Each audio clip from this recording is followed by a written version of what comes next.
All right, good morning, everyone. We're going to start day 2 of our muck grower days. We have Afsane is going to be our chair for today, and we'll get started right now. So, hello everyone, and welcome to the second day of the Growers Information Day.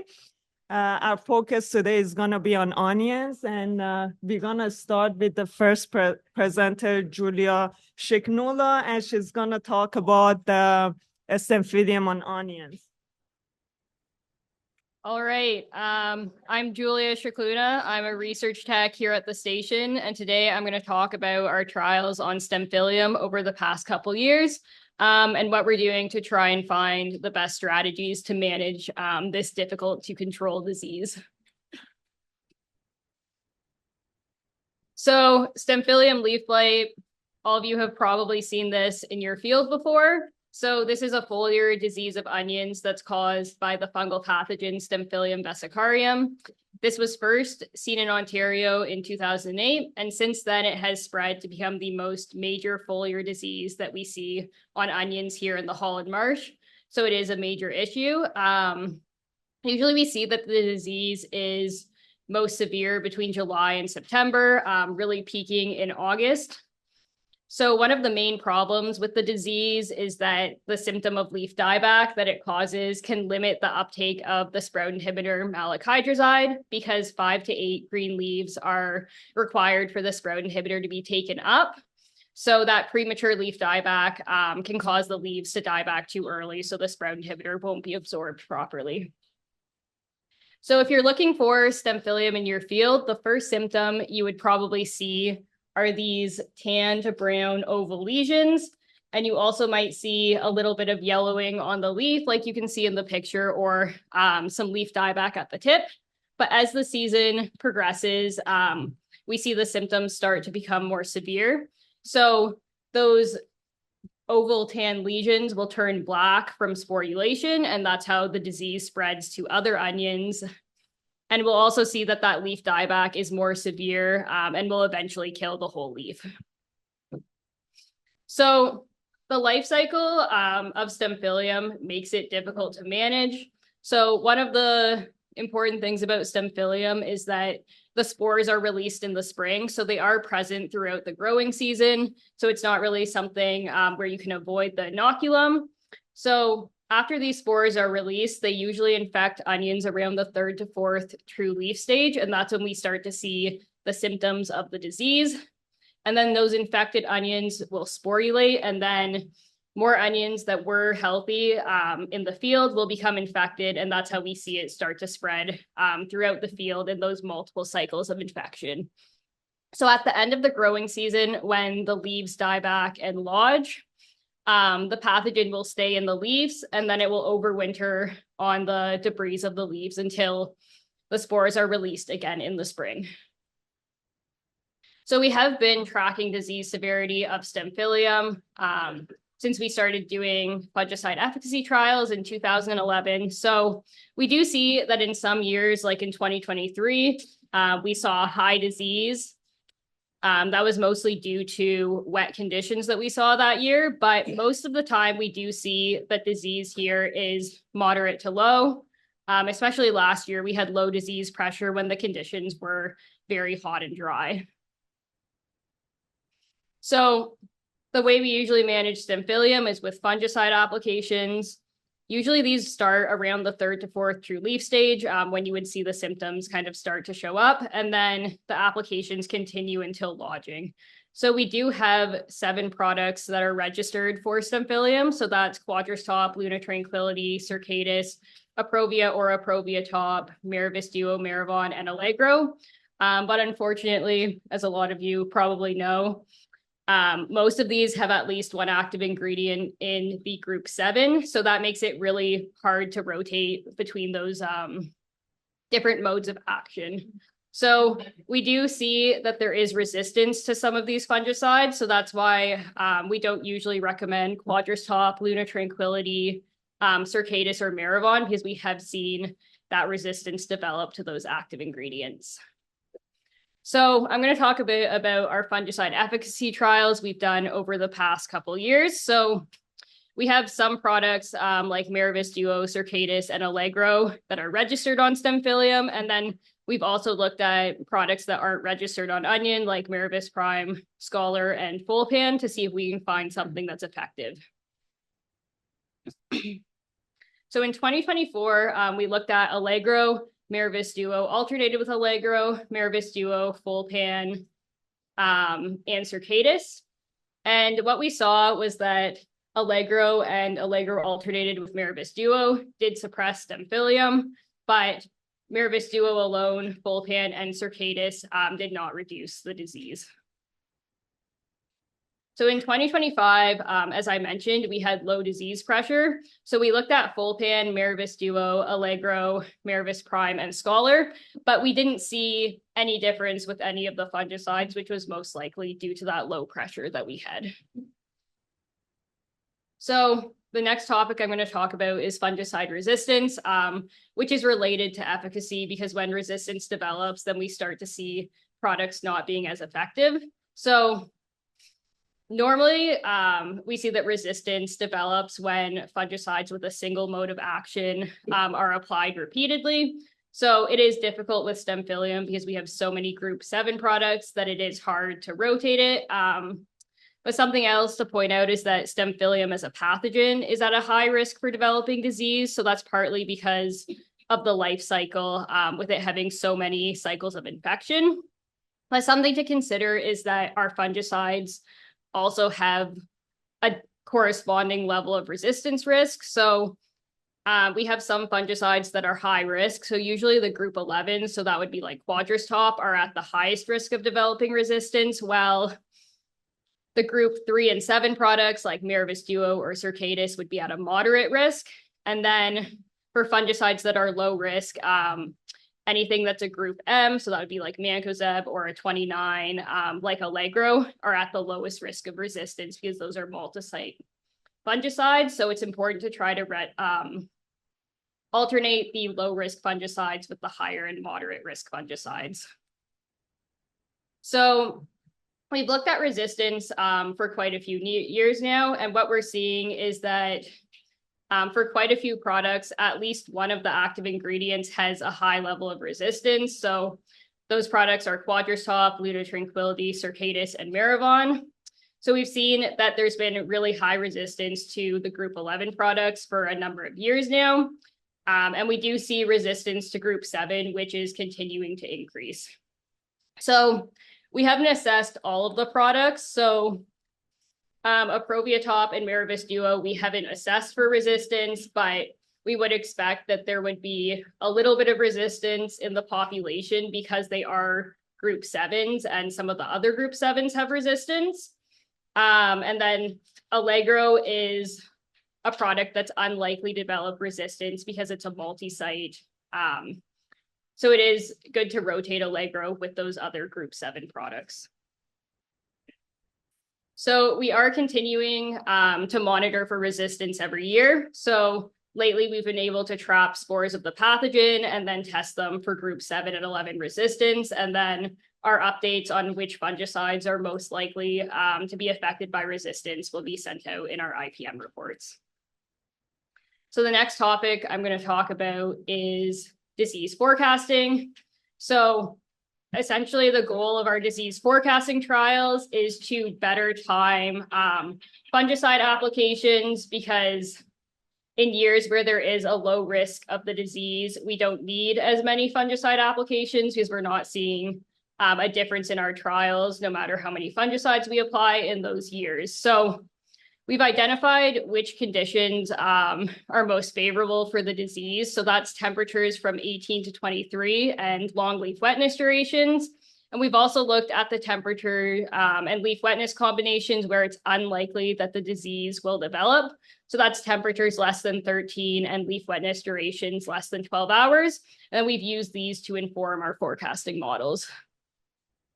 So there's 2 main models we've looked at, and that's Tomcast, which is a more general disease that was developed for foliar diseases of tomato, and then also Stemcast, which is a modified version of Tomcast to be specific to Stemphylium. So basically, these models work in the same way, where we look at the temperature and the number of hours that the leaves are wet. And then we calculate a disease severity value, which is basically just a number that shows like how severe we expect disease to be. And the main difference between these two models is that you need longer leaf wetness periods to get those severity points with the stem cast, because we saw that low leaf wetness durations were not good for disease development. So in our trials the past 2 years, we've looked at the Tomcast model, the StemCast model at different thresholds, and then also looking at spraying when we have a high number of spores. And then we compared this to a calendar spray, which is just spraying on a weekly basis. So in 2024, we saw that only 2 of our treatments reduced disease. So that was Tomcast and our calendar spray. But we didn't see that the Tomcast model actually reduced the number of fungicide applications. And then for our new StemCast model and our spore models, we saw that these did not reduce disease. So we figured out that those weren't really effective, and we went back to the drawing board on those, and we redesigned the StemCast model for 2025. So in 2025, we had a smaller trial, and similar to the fungicide efficacy, we didn't see any difference in disease severity. But we did see that the StemCast model did not trigger any fungicide applications, and this had the same severity of disease as the calendar spray, which had 6 fungicide applications. So just to show a picture of the trial, one of these treatments is the calendar spray, which had 6 fungicide applications, and one was the StemCast model, which we didn't spray at all. And with the low disease pressure we didn't actually see a difference. So with higher disease pressure, we probably would see a difference, but we didn't at the low disease pressure we had last year.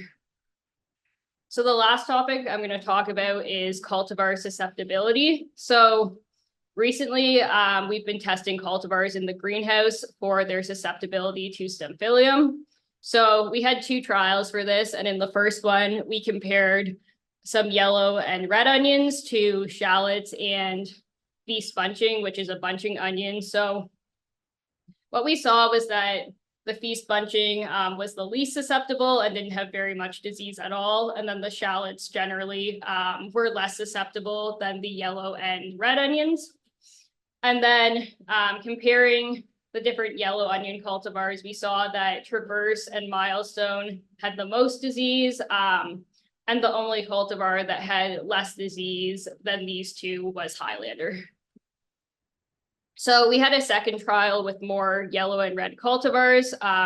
So again, we see a range of susceptibility between the different cultivars. So in terms of the cultivars that were least susceptible, we saw that for the yellow onions, Highlander, Killington, and Mountaineer were less susceptible. While for red onions, Red Carpet and Red Garcia were less susceptible. Then looking at the most susceptible, we saw that Saddleback was the most susceptible yellow onion, and Ruby Ring was the most susceptible red onion. So we didn't have all the treatments in both trials, but generally speaking, comparing between the 2, we saw that for yellow onions, Highlander, Killington, and Mountaineer were the least susceptible, and for red onions, Red Carpet and Red Garcia. Then for the most susceptible, we saw that Traverse, Milestone, and Saddleback had the most disease for yellow onions, and Ruby Ring had the most disease for red onions. So overall, we're still seeing that one of the biggest problems with Stemphylium is that lack of effective fungicides, but we did see that when we had low disease, we didn't see a difference when we didn't spray any fungicides. One positive is that Allegro did reduce SLB in our trials, and this is really useful for resistance management because it is at a low risk of developing resistance. And we have seen that resistance has developed fairly quickly to the group 7 and 11 products. And we do see high resistance to Quadratop, Luda Tranquility, Maribon, and Circadus. And we will continue to monitor the resistance of the pathogen. So for forecasting, we saw that our StemCast model looked promising in conditions with low disease. but we do need to validate it in years with higher disease. And then looking at cultivars, we saw that some are relatively less susceptible to Stemphylium, but none of them are completely resistant to the disease. And we're going to assess these cultivars in the field this coming year. So just looking forward towards the trials we have planned this coming year, we'll continue with the fungicide efficacy trials. We're still looking at disease forecasting, and then we will test some cultivars in the field. I just want to thank all of the funding sources who made this research on Stemphylium possible, and also the summer students who we had to help us with these trials on the farm last year. And if anyone's interested in reading more about these trials, they're all summarized in our annual Green Book report, which you can get on our website, or we also have copies for everyone here today. Questions? That one slide that you had all the cultivars. Yeah. Is that all the cultivars that you did this year, or did you do more? These are the ones we've done so far. So we are continuing to assess more, but these are just the ones we have results for right now. Do you guys base it on like what farmers are buying, like what cultivars farmers are buying, or is that just like picking and choosing what you feel? It's a bit of both. So usually we're just looking at, like, we want to test as many as possible to see what might have less susceptibility, but we do also consider, like, we do want to include ones that people are actually interested in buying too. Seed companies and being like, hey, what are the varieties that farmers are buying? Let's do those ones. Not at this point, but we can do that moving forward if there's interest in that. Yeah, some suggestions. Well, no, there's just a lot of varieties that we grow that aren't on that list, so I'm just wondering how you guys choose which one you decide to do. So what are two that we should have in the farm? Well, we've been doing like Milestone, which is not currently they're getting rid of. And then we're doing like that Lisa, it's a real popular one that's coming up. So I'm just wondering if you guys are talking to the seed companies as to what they're providing us with, because you guys should be doing the same varieties that we're growing, right? And your trial. Traverse is another one, Mary. Traverse. Yeah, we do have those two. So that's on this slide back here. So we do have Milestone and Traverse. Okay. But if there are ones people are interested in, like, we can test those. Some of it is what seeds we have, but if it's something people are interested in, we can get seed for that and we can test that. We're noticing in the field trials that we're doing for some of the seed companies that there's a big difference in onions. Like, it's really interesting. You'll get 8 or 10 different varieties there, and certain varieties will have anything, which tells me that maybe can we breed whatever something into these onions to, like, so the problem doesn't appear. Yeah, I mean, that would be ultimately if a seed company did breed some resistance in, like, that would be great. Like, the current ones, we do see less susceptibility, but I don't think there's been a lot of research into, like, why does that cultivar have that less susceptibility, and like how can we bring that into something else? But Because we've had trials before where one will be almost completely wiped out, yeah, and the one beside it, it's like seems to be not even affected by more than 10 or 20%. Do the breeders get affected by Stemphylium? Yeah, like, do they see it when they grow it for seeds? Yes, they do. So who says that it's not coming in on the seeds? You know, the more American long day blonde and Japanese overwintering, like, it's on that other slide, Highlander. Well, Highlander is on it, so yeah, that one's the less you have trouble. The more Spanish blood is in there for size and for Fusarium resistance and cane root resistance, the more trouble you're gonna have. So we have put to jet on the seed, but most of the seed treatments are good at killing the spores, so it's not really something that we consider an issue. I'm not a plant breeder, but because there's subtle differences, or it's more complicated to breed for, but we have had trials with some of the seed companies to assess their varieties for Stemphylium. So the plant breeders are aware of it for sure. Hi, Julia. We have a question online here. Sure. So they were wondering if group 3 fungicides are effective or if you've looked at resistance on those.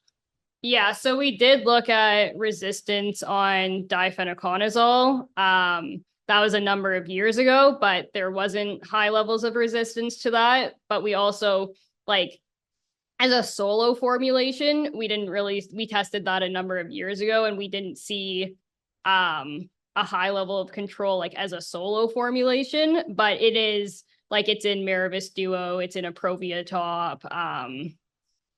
So it is in some of the products. Sorry, I was just gonna ask, is there any work being done or looking at in furrow fungicides with Stemphylium? Like if we have to start spraying like a 3-leaf onion, are we not more effective to maybe look at some of this chemistry in the furrow as opposed to foliar application? Yeah, we haven't looked at anything in furrow. We did look at seed treatments before. And we did see that with the penflufen, the treatment for onion smut, that did reduce Stemphylium at one point, but unfortunately it was also affected by resistance. So we stopped seeing that effect after a certain point. But no, we haven't tried any in furrow fungicides. When you do this trial, are you also doing thrip control at the same time?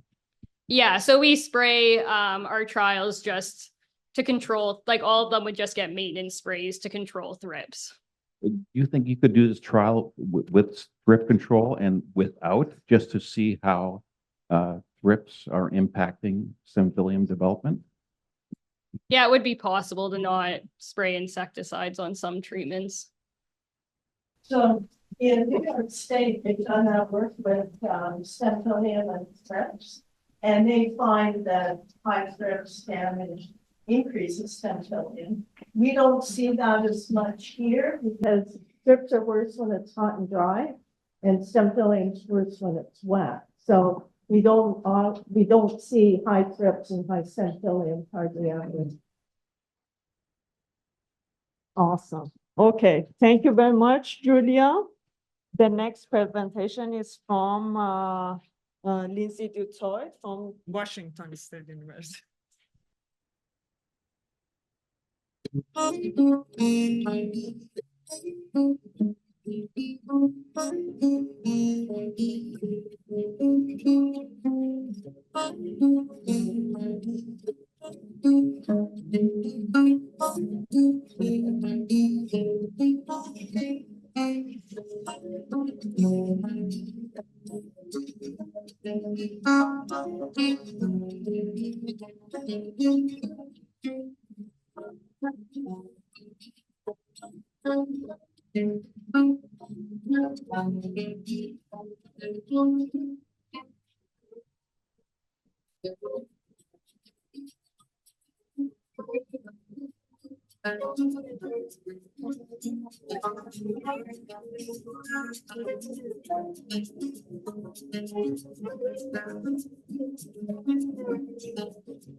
Well, welcome to the second Stop the Rot video. This is a follow-up to the first video where we introduced the problem of bacterial diseases in onion production, particularly in the USA. The second video is to share with you the results of all the work we've done over the past 5 years to understand more effectively these bacterial diseases of onions and how you as producers can manage these diseases depending on how you grow your onions and where you grow your onions in the USA. Bacterial diseases in onion production in the Columbia Basin can have a major impact, obviously, in our crop and the economic return that we have. The issue with bacterial diseases is that they're silent and sometimes left unseen and not seen until we're really well into the storage season. It can cause, obviously, some significant storage losses. We need to be able to understand what our crop is in storage, and we need to be able to have some diagnostic tools available, which this project has helped us with, to, at this level out in the field, be able to identify potential risk and look at it for more than just a single year. the ability to look at it multiple years during weather regimes here, not only in the Pacific Northwest, but to combine that with other growing regions, across the United States, to collaborate with those other production areas. It's very helpful in the understanding of the bacterial complex. We can come up with fantastic ideas, but they need to be economically viable. So we've been working with an ag economist, Greg Coulson, at University of Georgia, to take a close look at the results that we're generating and translating those into economic reality for producers. At the end of the day, a farm, it's not just a passion of love, but it's a business, right? And so it's money in, money out. And one of the things that I've worked on in this project is to distill a lot of the science down to dollars and cents.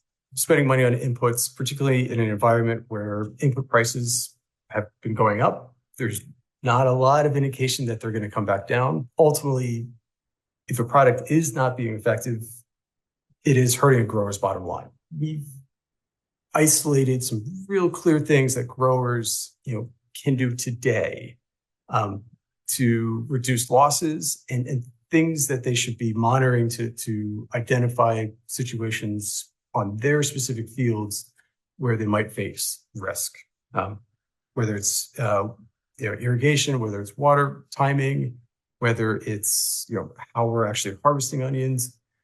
That there's clear things that growers can do today to reduce the risk. Another critical person involved in the extension and outreach part of this project has been Dr. Tim Waters from Washington State University. Tim is an extension specialist who really understands how to take research and translate it into information that growers can use. He also is very good about making sure the research we do is grounded in the true world of how onions are grown in the Columbia Basin of the Pacific Northwest.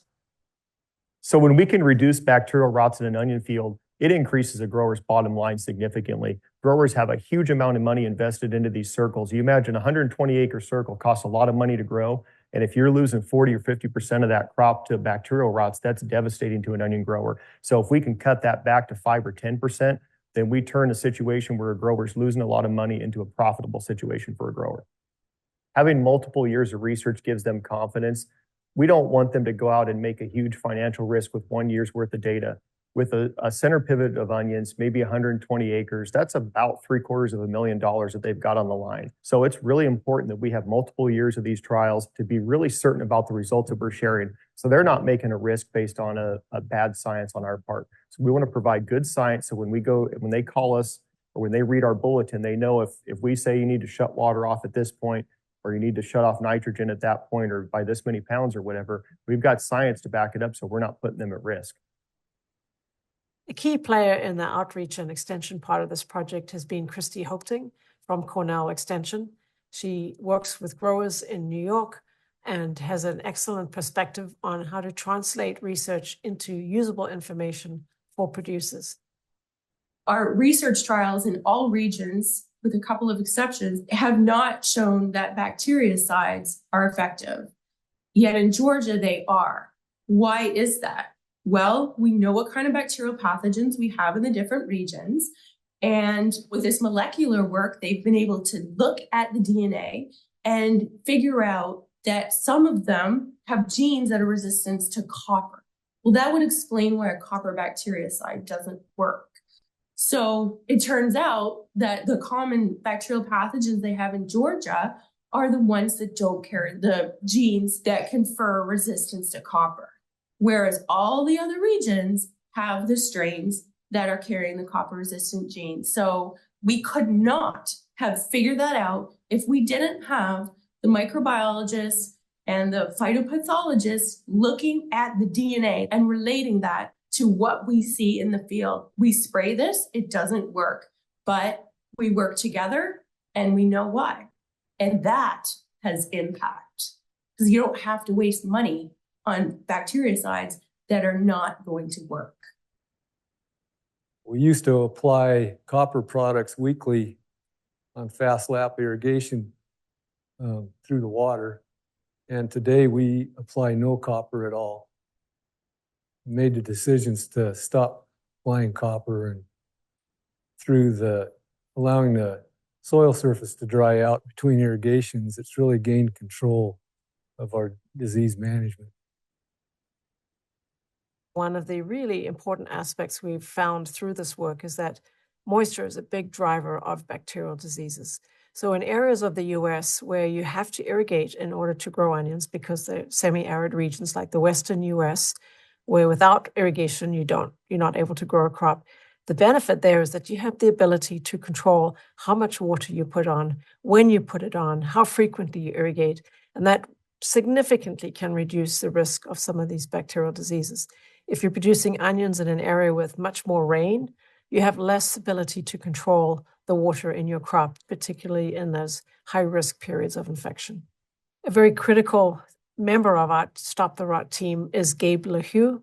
Dr. LeHue evaluated many of the irrigation aspects of onion production. How can we optimize the ability to irrigate onion crops in a semi-arid region like the Columbia Basin to reduce that risk? And Gabe was a big driver behind the irrigation aspects for the Pacific Northwest region of the USA. So there's a lot of really important ways that growers can manage their irrigation in order to help reduce the risk of onion bacterial diseases. The first thing we're going to think about is just the irrigation method, right? That's kind of our starting place. So we've seen as part of this project that whether you use drip or sprinkler irrigation makes a big difference in the risk of onion bacterial diseases. And really the sprinkler irrigation, because it's wetting the canopy of the onion plants, what you're doing is you're creating conditions that are very conducive for bacterial growth. Whereas with the drip irrigation, because we're not getting that canopy wetting, we don't have those same conducive conditions. So there's been some really nice studies done as part of this project that have really shown a dramatic reduction in the risk of bacterial diseases from the irrigation method. Of course, there's a lot of economic decisions, logistical decisions that go into the decision of what irrigation method to use. But we do know that that is one way you can really reduce your risk for bacterial diseases.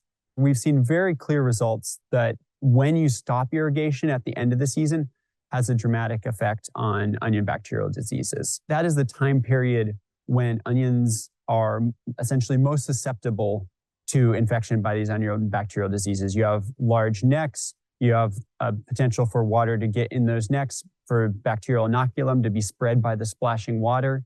And then as the onions start to senesce, you also have tissue that loses its protection against infection.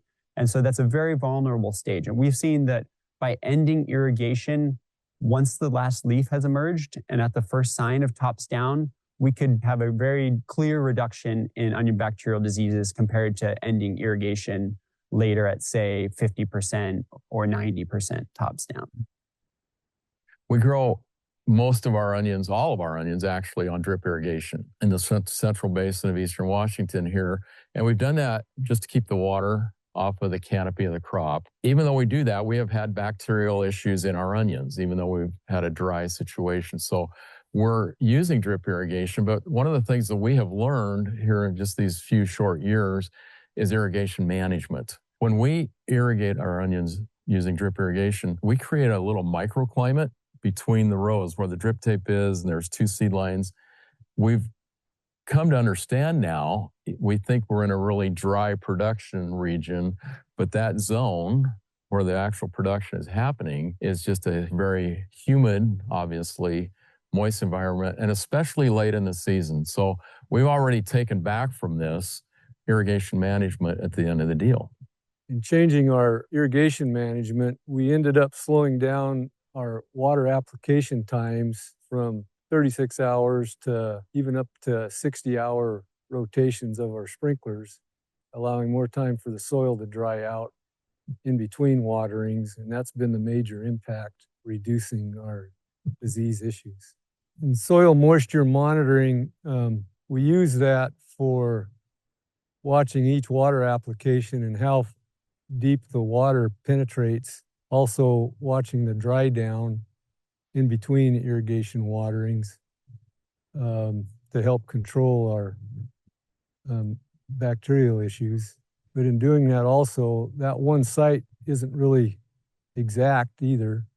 So we spend a lot of time just taking multiple samples through the field Unlike irrigation management, nitrogen has a much more indirect effect on the risk of bacterial diseases through how it interacts with the foliage, through how it increases neck size. That can have an indirect effect by creating a more dense canopy that can retain more relative humidity, or say creating larger necks that hold water better where the bacterial can get in to start their growth and infection. And we see variable effects of nitrogen rate on the risk of onion bacterial diseases. And one of the main reasons for that, we think, is all the external factors that are affecting that. So what the residual soil nitrogen is at the start of the season. But there have been studies that show that with high rates, well in excess of plant requirements, they have seen increases in bacterial bulb rots and bacterial diseases. When we think about the nitrogen timing, it can have a similar effect with late applications of nitrogen doing the same thing that higher rates might do, increasing foliage, increasing neck sizes. So there's the same potential to increase the risk of onion bacterial diseases, especially when paired with other conducive conditions like, say, late irrigations. So some of the late season cultural practices that growers can really implement to reduce that risk of bacterial infection are things like undercutting. Undercutting is where you take a bar and cut the roots so that the plant can no longer take up water. And what that does is it forces that neck tissue when the tops fall over to dry much faster. So there's less risk that the bacteria can make their way down the neck far enough to get into the bulb before that neck is dry. If you top the onions, so onions usually when they're harvested, the necks get cut off. That's called topping. And then that bulb with the neck gets finished curing and taken into storage. If you cut those necks really short when they're green, there's a possibility that you introduce bacteria really close to the bulb because the necks are cut very short. So some excellent work was done at the University of Georgia showing that topping those onions with a longer neck significantly reduces your risk of the bacteria being able to make their way down into the bulb before that neck dries out. One of the early things that the project looked at was actual top length. And there is no question that top length correlates to storage, the storability, and the facts or the findings of this project that plays out. And that's been very, very helpful. Growers can also reduce the risk of bacterial bulb rots based on when they top their onions, because the risk of bulb infection is related to the amount of moisture in the necks at the time of topping. In a field trial in Washington State in 2023, for example, when necks were topped on August 11th at about 91% neck moisture, more than 30% of the bulbs developed bacterial rot during storage, because bacteria that landed on the freshly cut necks could multiply in that moisture in the green necks and move down into the bulb. However, when the necks were cut 2 or 4 weeks later at 60% and 18% neck moisture, less than 10% of the bulbs developed bacterial rot in storage because the bacteria could not multiply in the dry necks. So if growers need to top their onions early when the necks are still green, they should leave long necks after topping. But if they top when the necks are drier, the necks can be topped shorter. We were asked specifically by a number of onion producers around the country to examine whether the application of disinfectants to onion bulbs after they're taken out of the field and put in storage will help reduce the risk that those bulbs will rot in storage. So we did a whole series of trials of 2 states, multiple years, of treating onion bulbs just the same way they would be in a commercial storage facility with different disinfectant products. And we showed in all of those studies that application of disinfectants to onion bulbs after harvest does not prevent bacterial rot from developing in storage. And the reason is those bacteria have already established in the neck and in the bulb. They may not have progressed enough to develop symptoms, but those symptoms will develop because the disinfectants cannot penetrate the neck or the bulb tissue. They can disinfect the surface of the bulb, but they cannot get to where the infection lies, which is in the neck and in the bulb. I guess one of the key findings in New York, there's times where unfortunately our onions die standing up. The foliage dies back so rapidly it doesn't have enough weight to properly lodge.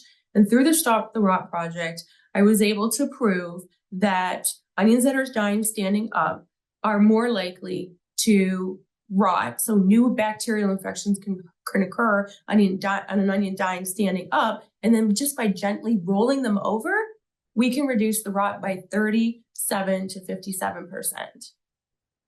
The bacteria that can cause rots on onion are everywhere. They're what we call ubiquitous, and we can never fully eliminate the risk of losses to onion bacterial diseases. However, the Stop the Rot project has really helped us identify tools that growers can optimize to have a very significant effect on reducing the risk of losses to bacterial diseases.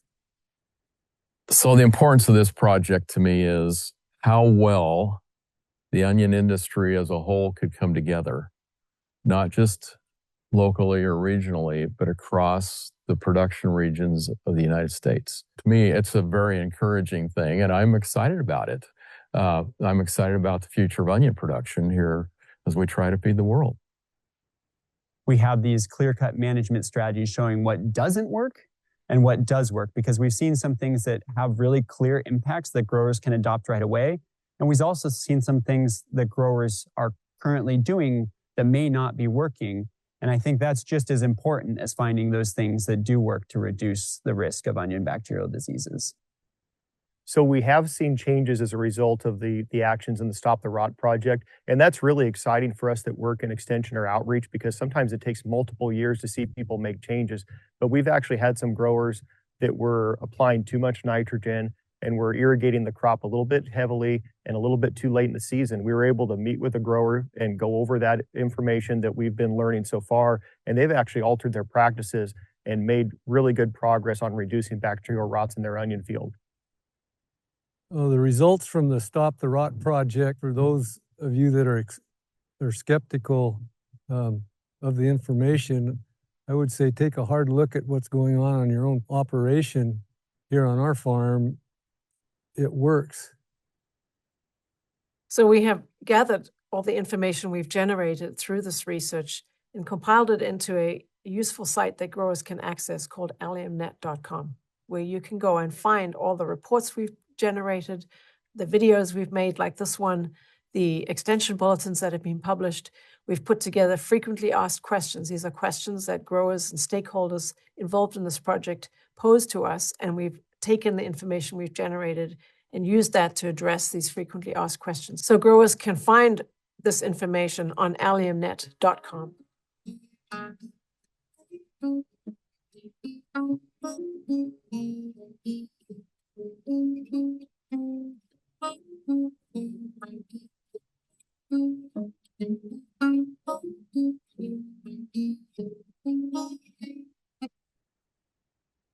The information's on allium.net, so if anyone wants more information, it's there. We thought that was a good overview of the project that they worked on and available to everybody. So we'll move on to the next presentation.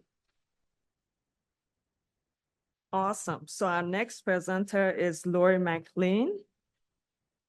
Thank you very much for having me here today. As mentioned, my name is Lori McLean, and I'm a restoration project specialist with the Lake Simcoe Region Conservation Authority. I'm going to chat about some of the funding that we have available for farmers. So the Lake Simcoe Region Conservation Authority, our jurisdiction is based on how the water flows over the land. So everything that flows towards Lake Simcoe is within our jurisdiction.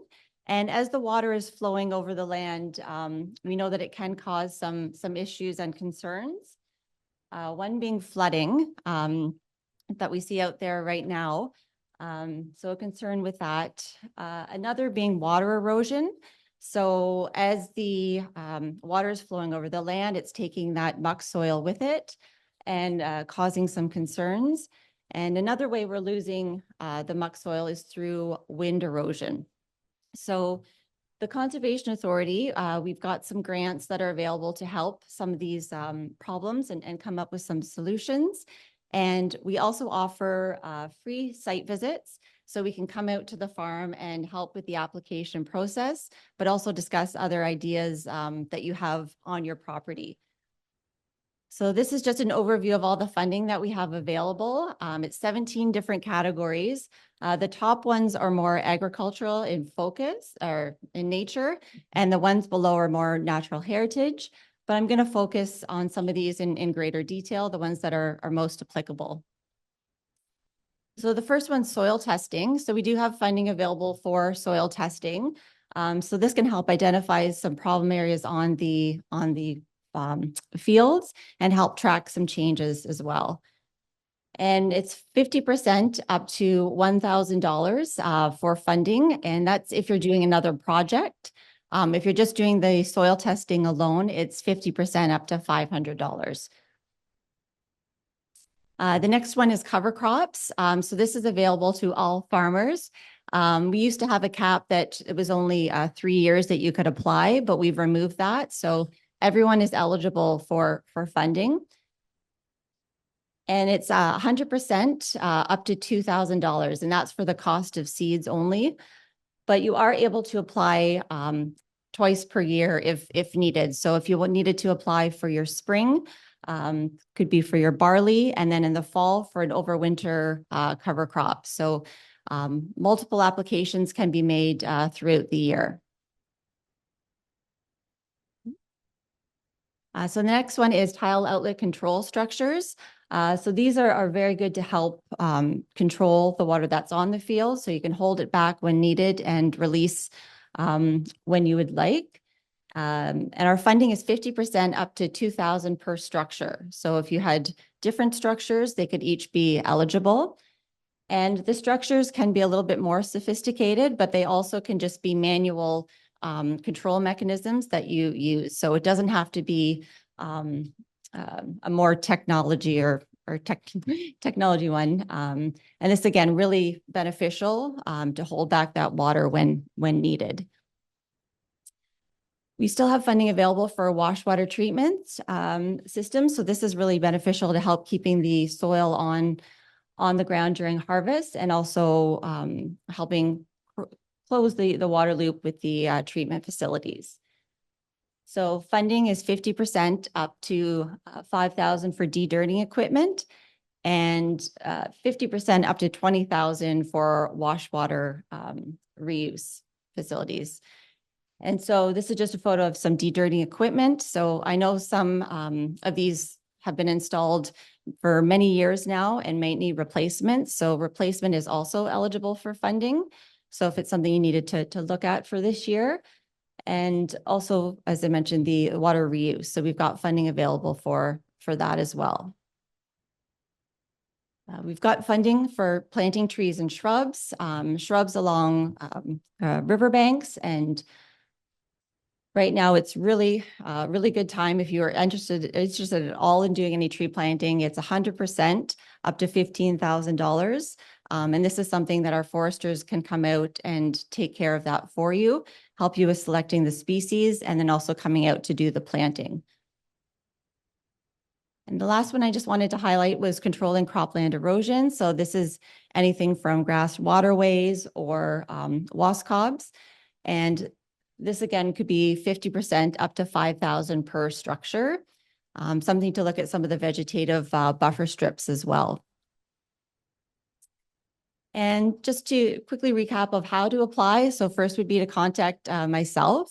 And as I mentioned, I could come out and do a free site visit and help with the application grant process and also the form. So I can actually help you fill them out as well. And it is, we do like to see these before the projects have taken place. So there is an internal review committee that does review them. And once the project's been approved, then you can proceed. But there are times we're able to look at things that are retroactive as well, typically within that same calendar year. Once the project's completed, I can come out and then do a final site audit just to take a look at the project and if there's any questions or any follow-up. And then it's a grant reimbursement program. So you are reimbursed after the program is done, or the project's done, sorry. And just wanted to highlight, this isn't a full list, but these are some of the farmers in the room that have completed projects in the past and have been recognized for a conservation award. So just wanted to highlight again, not a full list, but if you're interested in learning more about the application process or had any questions, please feel free to reach out to someone who has completed the process and might have some insight and some ideas on the process. And with that, just want to say thank you very much. If there's any questions, My contact information is here. I also have some applications here. If anyone wanted to take one home, just to look at it in greater detail. And again, I'd be happy to help you with that. So thank you. Okay, so I went to some of those Lake Simcoe meetings on phosphorus. Yeah. Okay, so one of the questions I had there was, we're doing the best job as farmers keeping the phosphorus up the lake, but we're getting the smallest amount of the money. But the amount that the bang you're getting for a buck on us is a lot better than investing into some of these structures and these things they're doing in Municipalities, yeah. And one of the things I brought up was, like, why is not more money coming to us? Like $2,000 cover crop money. It's good. It's, you know, thankful for it, but there's farmers that will spend $30,000 or $40,000 in seed cover. Yeah. Yeah, no, that's. Does anything come up from since any of those meetings about giving the farmers more money because we're doing the best job? Yeah, no, thanks. Thank you for that. So as Doug had mentioned, we have been doing a series of workshops to gather the feedback. And that is exactly one thing that had come up is reducing the caps that we have available. And so my manager, Krista Sharp, has actually come back. And once there is a report that will be made available, we are going to be looking at some of our grant categories. And would like to also say too, if there's any feedback that you haven't participated in these programs, I know we've changed some of these categories over the years, just based on your feedback. One being eliminating the 3-year application for cover crops, because knowing how important that is. Also have to make sure that the amount of money we ask for a consultant to be involved, we need more money for that project than the consultant charges.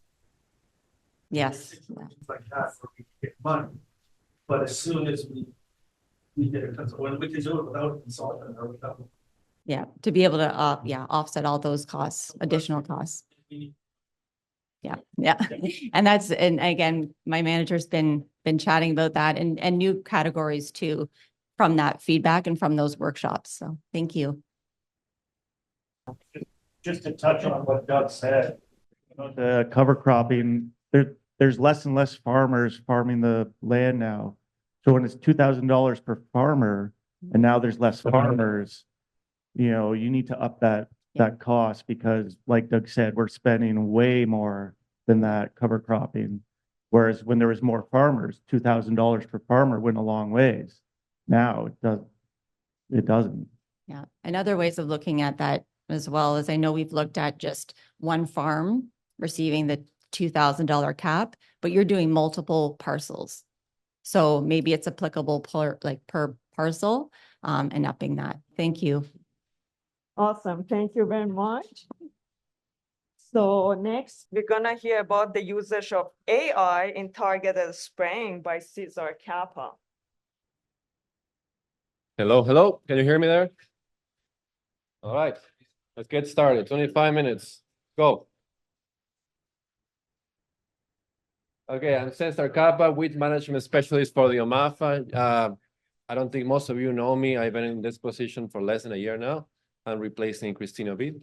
So today we'll talk about targeted spraying using AI. I only had 25 minutes. I'm not gonna get too deep into this topic. It's gonna be a high-level presentation. And I will focus on the technology that I think is having more impact today, right now, based on what's commercially available. There are more applications. If you wanna have a deeper conversation, I'm gonna share my contact information at the end. I'm really interested in this technology. I think it's gonna change horticulture forever. I think it's here to stay. So yeah, I'm definitely down to having more conversations and hearing your experiences with it. Now let's see. Okay, so what are AI sprayers? Really the AI, the intelligence component of it basically emulates what the human brain does. If I give you, for example, a pigweed and an onion, you know this is a pigweed and this is an onion. How do you know that? You've never seen that exact same onion. You've never seen that exact same pigweed before. But you've seen many of them before. Even though they're not exact same plant, you've seen before based on like how similar they are, you can tell what is what. And that's what AI really does. They train these models with millions and millions of images, and they're able to identify a weed or a crop that looks similar enough to something they've seen before. The difference with the human brain is they can do this extremely, extremely fast. Doing that takes a lot of computational power. So these sprayers are really like supercomputers. They have massive processing units that just look like a big white box, but they're like those NVIDIA cards that everyone talks about. They've seen it in the news probably. They're all like containing those units. So basically what they do, they detect weeds and crop with images. In this case, the ones I will talk today is based on cameras that take images. Then they target either the crop or the weed, depending on the mode. More commonly, they will target the weed, and then they apply generally herbicides. They can be used for many other purposes, but today we're going to focus on that one, which is, I think, is what everyone is using right now. Anyone using optical sprayers? I know at least some of you because I know you. Yeah, you guys. So 4 or 5 in the room. Okay. I bet you if we have this conversation in 5 years, pretty much everyone will have one. So what's available today in the market in Ontario? So there are basically two ways engineers adopted to apply herbicides with a very high precision. On the left is the one that most of you are familiar with, which is the eco-robotics era. So this unit has 156 nozzles, but the nozzles don't move. They have cameras on the front that see the weeds, and they open and close the nozzles depending if the weeds align vertically with the nozzle. Now this one just arrived to Ontario. There's one farmer that has it. They haven't used it yet, but they've been showing in some conferences, and they're gonna use it this spring. This is a US company. This is a Swiss company. This one actually has, I think, like around 10 nozzles. I don't remember the exact number, but the difference between this and this one, the nozzles actually move. They call them turrets, like kind of like a tank turret. So the camera sees the weed and then it aims at it. It moves very, very fast. It's insane when you see that thing that like, these things move like thousands of times per minute, and they like squirt at the weeds very, very fast. In theory, and I don't believe this until I see it myself, but in theory, they can even hit weeds that are under the canopy. Unlike this one, this one is, if there's a leaf, a crop leaf vertically, they won't be able to hit the weed, but this one allegedly, oh, wrong button, allegedly can hit the weeds on an angle. Another advantage of this technology, that at least they claim to do that, it can adjust the dose based on the weed size. Because those nozzles move, if you have a rosette, for example, a very large weed, it can, in a twisting motion, it can apply more. I'd like to see if that actually works out well, but in theory, it does that. So why use smart sprayers? Okay, number one is reduce the use of chemicals, costs, and residues. And that's probably the main one on the See and Spray system, for example, from John Deere. What they're after is saving chemicals, and the whole business model is around using less herbicides. If you don't use less, and you can't justify the cost of the machine. I think in horticulture, I might be wrong, but I think in horticulture, that's not really what most of you are worried about. You're worried about other benefits. Well, one of them could be the environmental impact of application, like we're talking a little bit, something related to that. Applications can be reduced up to 90%. But this is what really you care about, is you can reduce hand weeding costs. And this can be very, very significant in cattle growers. Some of you, please, if you want to mention something, just stop me and share your own experience. But for what I heard, it's a significant reduction in hand weeding costs. Because you can apply sprays much more effectively. And well, we'll come into more detail later. And then in general, better weed control. And you can achieve better weed control because you can apply higher rates. Our rates are a little tricky, could be a little bit unsafe. And rates, and when I say rates, it's always following the label. The rate per hectare has the maximum rate per hectare is on the label. You cannot go over that, but it could be a little bit more concentrated. So if it gives you a range, You can go to the higher range and do it safely because you're not touching the crop. For example, in your case, could be oxyfluorphen, gold. You can go with a higher rate of gold, and that would be probably a little detrimental to the crop, but you can use a higher rate and control the weeds more effectively. You can have wider application windows, maybe. So let's say at those very early stages, the two true leaves, it's a little tricky, well, especially if the crop has a little stress and you're not sure if you're gonna kill 20% of the stands. With this technology, you could enter fairly early and hit the weeds when they're still very sensitive, and do it more safely. I'm sure it's only gonna get better and better with time. As the cameras get better, as the models get better, you might even be able to enter the crop at the loop stage, like very, very early.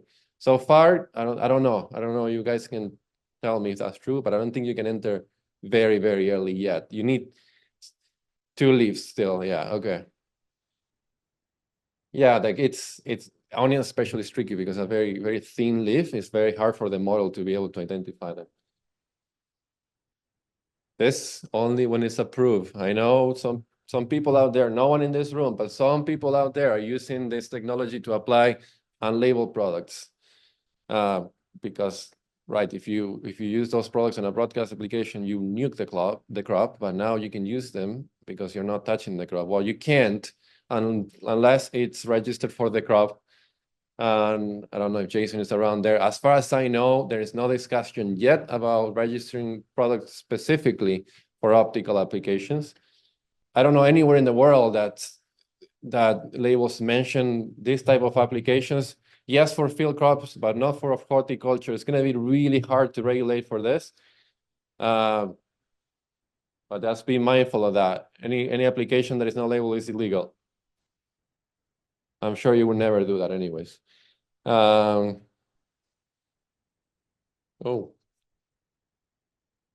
And then, yeah, this is really, really big as well. I heard this over and over again. There's a penalty of applying these broadcast applications, like gold, for example. It might be hidden in a lot of cases. You might not notice it, but you might have a 5, 10, 20% loss that the crop might look perfectly fine, but you're actually losing some stands or weakening the plants without even knowing. In general, like the chemistry is been tested. It has proven not to cause any effect, but under non-ideal circumstances, you might be losing some of that yield without you even knowing. Yeah, and those things, you lose less plants and the plants are stronger. Actually, related to Stemphylium, I was talking to some people from the US and they mentioned with optical sprayers, they actually see more Stemphylium, which was kind of counterintuitive because the plants were much stronger. They have a tighter canopy, higher relative humidity in the canopy, and that led to higher Stemphylium. That's just an anecdote, but it shows how plants can be actually much stronger and grow more. Okay, that's all nice and beautiful, but what are the cons? Are there any drawbacks? Yes, it's amazing, but it's not a silver bullet at all. Number one this is obvious, it's the cost. It's between $340,000 and $40,000 for a single unit. And then on top of that, you need to pay an annual fee. To be able to use the machine, you need to pay between $25,000 and $40,000 per year. If you stop paying that fee, that machine is basically useless. They can remotely deactivate it, and you can't use it anymore. I was reading some papers as well. There is an increased risk of developing herbicide resistance, and that's only really if the applications are not ideal. For example, if your coverage is not good enough and you are applying sublethal doses, and you're not really killing these weeds, but you're applying a little bit of herbicide, then that really accelerates the development of herbicide. So make sure your parameters are on the spot. Otherwise, if everything is okay, that's not really in general true, but if you're really not tuning the machine properly, it can become a problem. It's not really suitable for high weed densities. Like this, a situation like this, it's probably end up spraying 100% of the field. And that way you might as well just do that broadcast application. And also, weeds might be missed. Again, this situation, if you do a targeted spray, spraying, and please tell me if that's not true. Weeds are right under the canopy will not be touched because it will try to not touch the crop based on how it works. And also, if they're overlapping with the crop, those leaves will be not detected as a weed, and we won't really know what it is. So you end up with a bunch of weeds under the canopy, especially the larger the canopy, the more that's going to happen. You might be better off with a broadcast application in that case, or both, really. Like you do your broadcast plus this one, and generally it would be like that. Is that how is that your experience as well? Okay.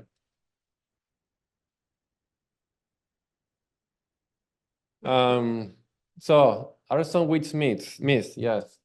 Very, very small weeds can be missed. These are the parameters they share with me. Eco-robotics say anything larger than 4 by 4 millimeters will be detected.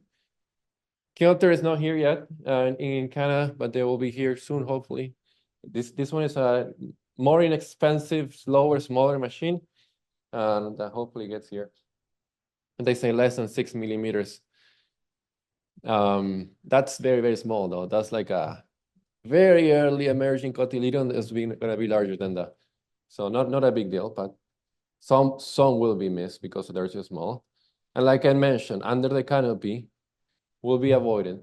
Won't be sprayed because of the safety buffer. The safety buffer is a parameter that you can adjust. You can say maintain a distance of X inches from the crop leaf. If it is 0, it's still not going to hit the crop.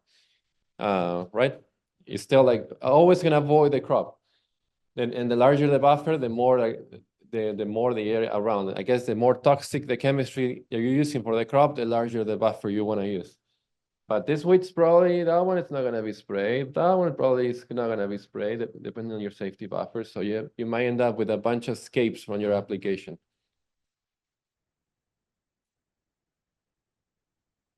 And then this is onion. Sorry, this is not onion. This is carrot. But another scenario is like how early can the crops be detected? You mentioned 2 leaves in the case of 2 true leaves for onion. In the case of carrot, they say 1 fully expanded true leaf. So obviously it's a larger leaf, easy to see. Definitely not like a cotyledon stage. What's going to happen if you go enter too early is you may end up thinking your crop is a weed.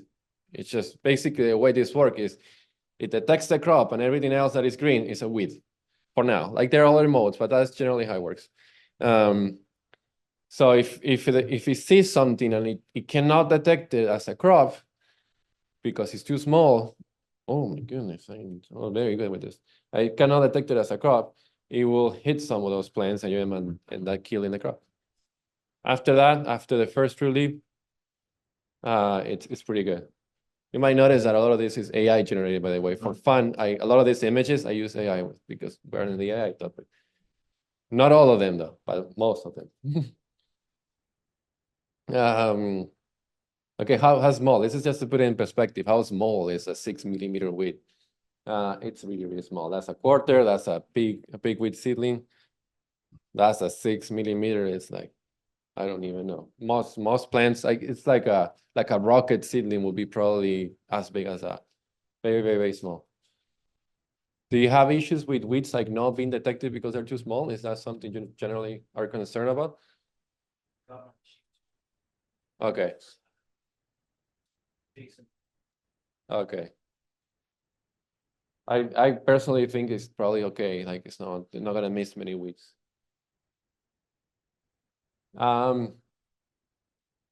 Something I wonder about 6 minutes. When I was thinking about the sprayers is the coverage really as good as a broadcast sprayer? Because in this case you have a single nozzle, so another one would be like just a straight squirt. When with a broadcast sprayer you have multiple nozzles.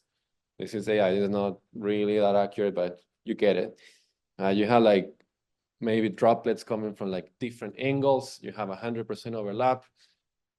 Intuitively, I would say this is not going to have as good as coverage, and therefore the weed control is not going to be as good.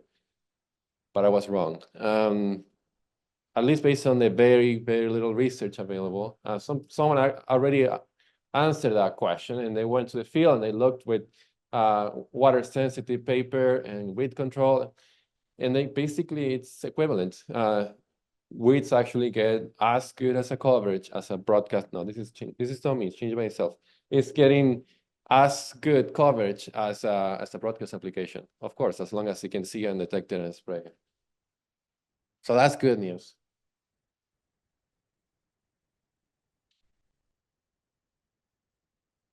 Okay, so this is, I think, for those that have been using these machines, there are two big things that are not that easy to answer. Is how much to prepare, how much solution do I prepare when I start the day. It's much more straightforward for a broadcast application. You just know 500, 300 liters per hectare, and you know how many hectares or acres you're going to treat, and you prepare enough for it. With optical sprayers, you don't know how much you're going to use. But you can have an idea. So one way to know that is the air sprayer in particular has a nice feature. I don't know if you're using it or not. And it's like you can do like a dry run. So you can go over a representative area of the field, and it will estimate how much solution you're going to use per acre based on that section of the field. Is that a feature that you normally use, or just estimate beforehand? It's always been wrong. It's always been wrong? Okay. So you get a good non-weedy spot, and then you get a spot weeds, and I just kind of fill it up and just go.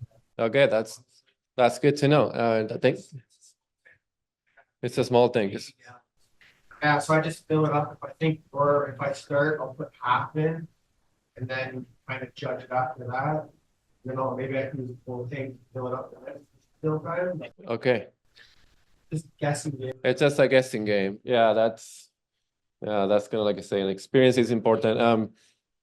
That's a challenge I think is really hard to deal with. Like, yeah, like I could go with one tank on a 60-acre field and use half a tank, and then the next field I could go through 3 tanks or two tanks, right? So it all depends on what your pressure is. Like if you've got moderate weed pressure, your overall spray volume will probably be like 4 gallons, 4.5 gallons an acre. 4.5 gallons an acre. That's low. Sometimes you're just driving. Yeah, and sometimes I've seen it down in the pond, the number. And then you'll be going, it'll be nothing, and then 100 feet, you'll be like, I just need half the tank. And then you're good. Well, that's thanks for sharing that. It's really interesting, but also like speaks about how big the savings could be. And then they blame it on the guy who drives the broadcast. I guess a challenge could be what do you do if you have a lot of extra product at the end of the day? Oh, thanks for sharing that. And then the other one is the rate, because labels don't give you generally a concentration, so it doesn't say how much product per gallon. It generally has a rate based on per acre or per hectare. In this case, like the rate per hectare doesn't really make sense anymore, because you're not spraying a whole hectare. You're spraying could be between 60% to 5% of the hectare. And obviously you don't want to apply the full rate per hectare if you're only applying 5% of it.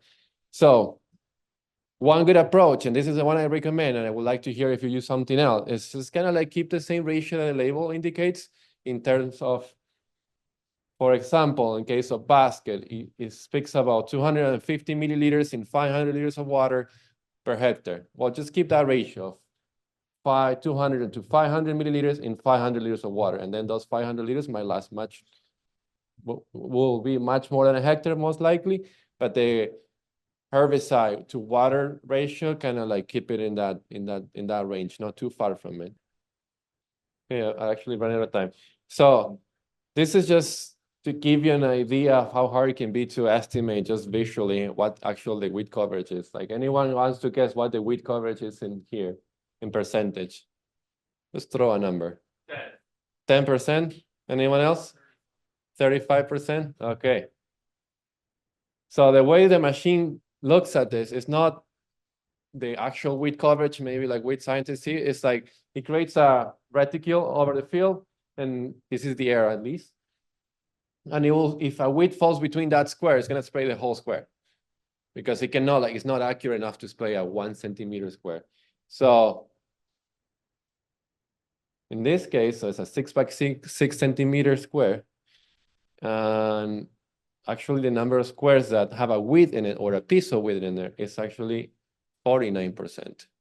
And that just gives you an idea. It's really hard to estimate. Just looking at a film, I would say I would at least underestimate it. It's going to be more than what I think. But basically, well, I want to mention something here. In the case of the eco robotics, so coverage is very important to have good weed control. In the eco robotics one, it doesn't adjust the coverage by increasing the pressure, and you always have like one type of nozzle you can use. So the only way really to adjust the coverage is by going slower. If you want more droplets on top of the weed to have enough weed control, you need to go slower. And for example, it recommends, and maybe they have that information in there, 2.9 kilometers per hour if you want to achieve 500 liters per hectare. So it could get really, really slow. I'll keep going.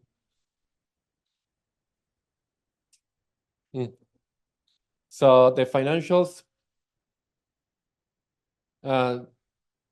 So does it make sense to invest $400,000 plus $12,000 per month or per year on subscription costs? Most likely, yes. I ran some numbers and yes, but not because of the herbicide savings. That alone is not nearly going to pay for it. It's not going to give you a return on your investment, but it will through your higher yields. It will through your labor savings.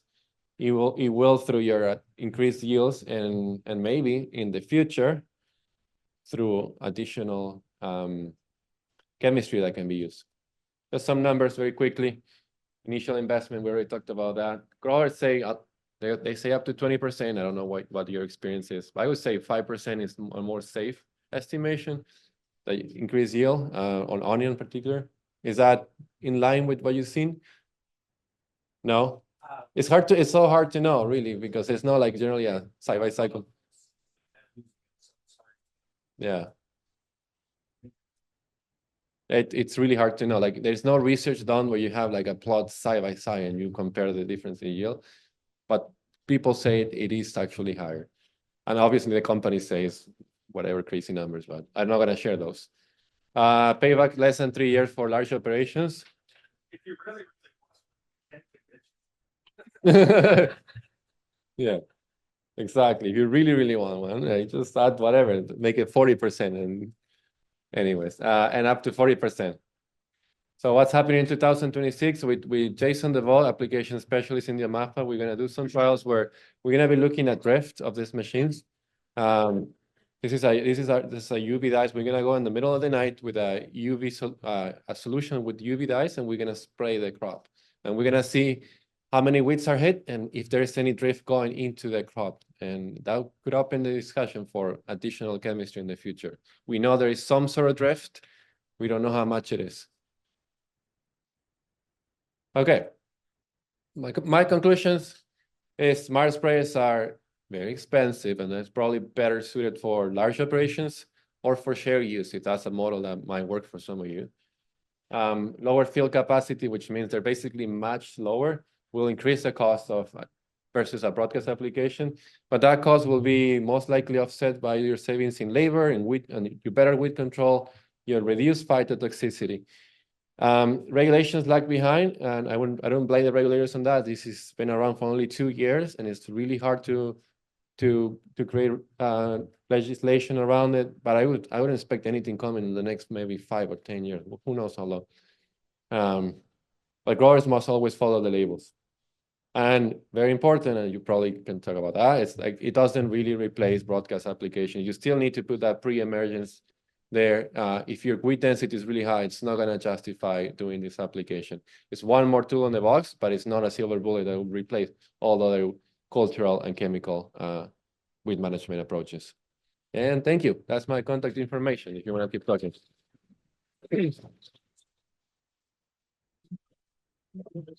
Maybe one quick question. Sorry, I went over time. Yeah, did you ever try laser weeders? I haven't tried. So he asked if I had tried laser weeders. I haven't tried laser weeders myself, but I know people that have, and they were not super happy about them. They're very slow and very expensive as of today. Like I think a carbon robotics That's my signal to kill it. About $1.5 million. And they're very, very slow. And you know that window to deal with weeds is very short and it just can't keep up. And also kills weeds when they're very small. So you have, it's slow and only kills small weeds. So really your capacity is not much. The other guy likes it. Some people like them. Definitely organic farmers, I think when they don't have any options, that's amazing. But I don't think it's the best business decision as of the technology today. But maybe it works for some of you, I don't know. Thank you. Awesome. So the next presentation is by Josh Mosiondz. It's the minor use update. Okay, good morning. As Aspa said, my name is Josh Mosiondz. I've been at this conference a couple years now, so I believe I've probably seen most of you in the room now. Similar to the last couple years, I'll just be giving an update on the program. If it wants to move. There we go, other way. So I've got quite a few topics we're going to try and cover in the next 15, 20 minutes or so, ranging from some of the minor use activities last couple of years, emergency uses, priority setting, which we just came back from last week, and some ongoing special reviews and policy work going on with pesticides. So as a quick refresher, the minor use program is a collaboration between Agriculture and Agri-Food Canada and the provinces, along with the PMRA, who's our regulator for pesticides. And each arm is led by a provincial minor use coordinator. So that's myself for Ontario, but we do have 9 others across the country. BC, Ontario, and Quebec have full-time FTEs dedicated towards the program, and our other collaborating provinces are part-time PMUCs where they have other roles involved with the job as well. Ultimately, our goal is to try and fill the needs of producers and to find safe and effective solutions for you guys. So that's basically meaning pesticide solutions. In the last year, we did have a few pesticide uses come through on various vegetable crops. The big one was probably Zidro, which was more a topic for yesterday, but we did see Frontier Max expanded for use on mineral soils this year as well. Probably down a little bit from the year before. I did have about a slide and a half worth of uses that came through last year, but I wouldn't say it's a bad thing. We do have quite a bit of uses in the system coming forward in the next couple of years. With respect to emergency uses, we are down from one. So we did have a conversation last year about the high demand on this program as of the last few years. So this is a good thing. We do have a couple new ones coming up for the greenhouse industry, but we're able to avoid a couple renewals this year as well. So one of the notable ones is for Symegra on brassicas this year, for head brassicas. And we're hoping to actually have a full label in place for that within the next week or two to avoid the emergency use. So that's a small win from our perspective, but good for the grower community as well, in that we don't have to renew those emergency use labels as well. As I mentioned off the top, we're fresh back from the priority setting workshops last year. So the next couple of slides will go over some of the selections we had, but they took place last Tuesday and Wednesday. A few of you in the room were also up there with us, but we did see 37 projects raised up to an A for selection. The next steps will be going through the capacity analysis process to look at what Ag Canada has the ability to work on for next year. We'll probably see that list narrowed down to about 20 to 23 projects or so, and anything that doesn't make it through capacity analysis this spring will be eligible for joint project status when we get to the IR4 selections in September. So for this year, we did have several of the regional priorities come up here. We didn't see too many veg come through on this section specifically, but we did see quite a bit come through for that fruit side here. Getting into the entomology section, all the bolded uses are respected to some of our vegetable and probably more interesting registrations for you all here. Notably, crop group 4, the leafy vegetables, did see cypermethrin upgraded to an A for tarnished plant bug. And what our goals here is to expand onto both mustard greens and spinach, but to also reduce the current pre-harvest interval for the lettuce uses from 14 days down to 7 days. So we're hopeful to see that one go through to get a crop group registration there. But also notable is the leek use for 2-spotted spider mite with Nealta. What our intentions there are is to defer that actually to crop group 307B, which would be our green onions. And so all of the residue data will be moved over to that, and we'll hopefully be able to pick up maybe bulb onions down the road in a future selection to get the crop group there. With respect to pathology, we did see downy mildew go through again on rutabaga this year. We did switch that to Allegro just to look at a different active ingredient. And for asparagus and celery, respectively, we have a use of Allegro for purple spot, and we'd like to try and get a Provia registered for celery leaf curl. So we'll hopefully see something come through with that in the next couple of weeks, but we'll have an update probably in the grower as well as on the On Vegetable blog around mid-May. So keep an eye out for that, and we'll see if these can become final projects. With respect to weed science, we were able to get A nominated for clomazone or command on broadleaf weeds with beets. The rate's still to be determined. It'll be similar to the use we tried to request last year with the emergency use, but we could potentially see a half rate as well tested. So we'll see what happens there. Similarly, we're trying to go for a crop root registration on brassicas with command. So broccoli was put up to an A, and Brussels sprouts will be deferred over to the crop group, or the rep crop, which would be cabbage in that case. Lastly, we're trying to finish off the cucumber group with Prowl for grassy weeds. There was one APWS or A priority without solution project put forward, and that was for greenhouse strawberry with Neopestulopsis. We were able to put up to 6 projects forward for that, but stuck with one as we felt we had the strongest case for that. So we should see that become a final project, but there's quite a few greenhouse projects that also went forward. So we'll see what happens with capacity analysis there. Moving on to some special reviews. Chlorothalonil, I know we talked about this last spring around this time. We were expecting to have an update last year, but nothing has come through still. So at this point, it's still a wait and see. I really have no inkling to go off of here, but I'd say continue to make your applications as needed, and we'll wait and see what PMRA decides to do on this one. Similarly, we do have a special review in place for Navaluron. This one was triggered by the EU decision to adjust their MRLs, and as a result, the PMRA is deciding whether or not they need to do the same as well. So a reminder is that we could see uses maintained with the proposal. We could see a modified use pattern and some cancellations proposed, or we could see a complete phase out proposed if they feel they can't mitigate the risks. But again, we don't know the proposal yet, and so I don't think it's worth being too concerned about at this point.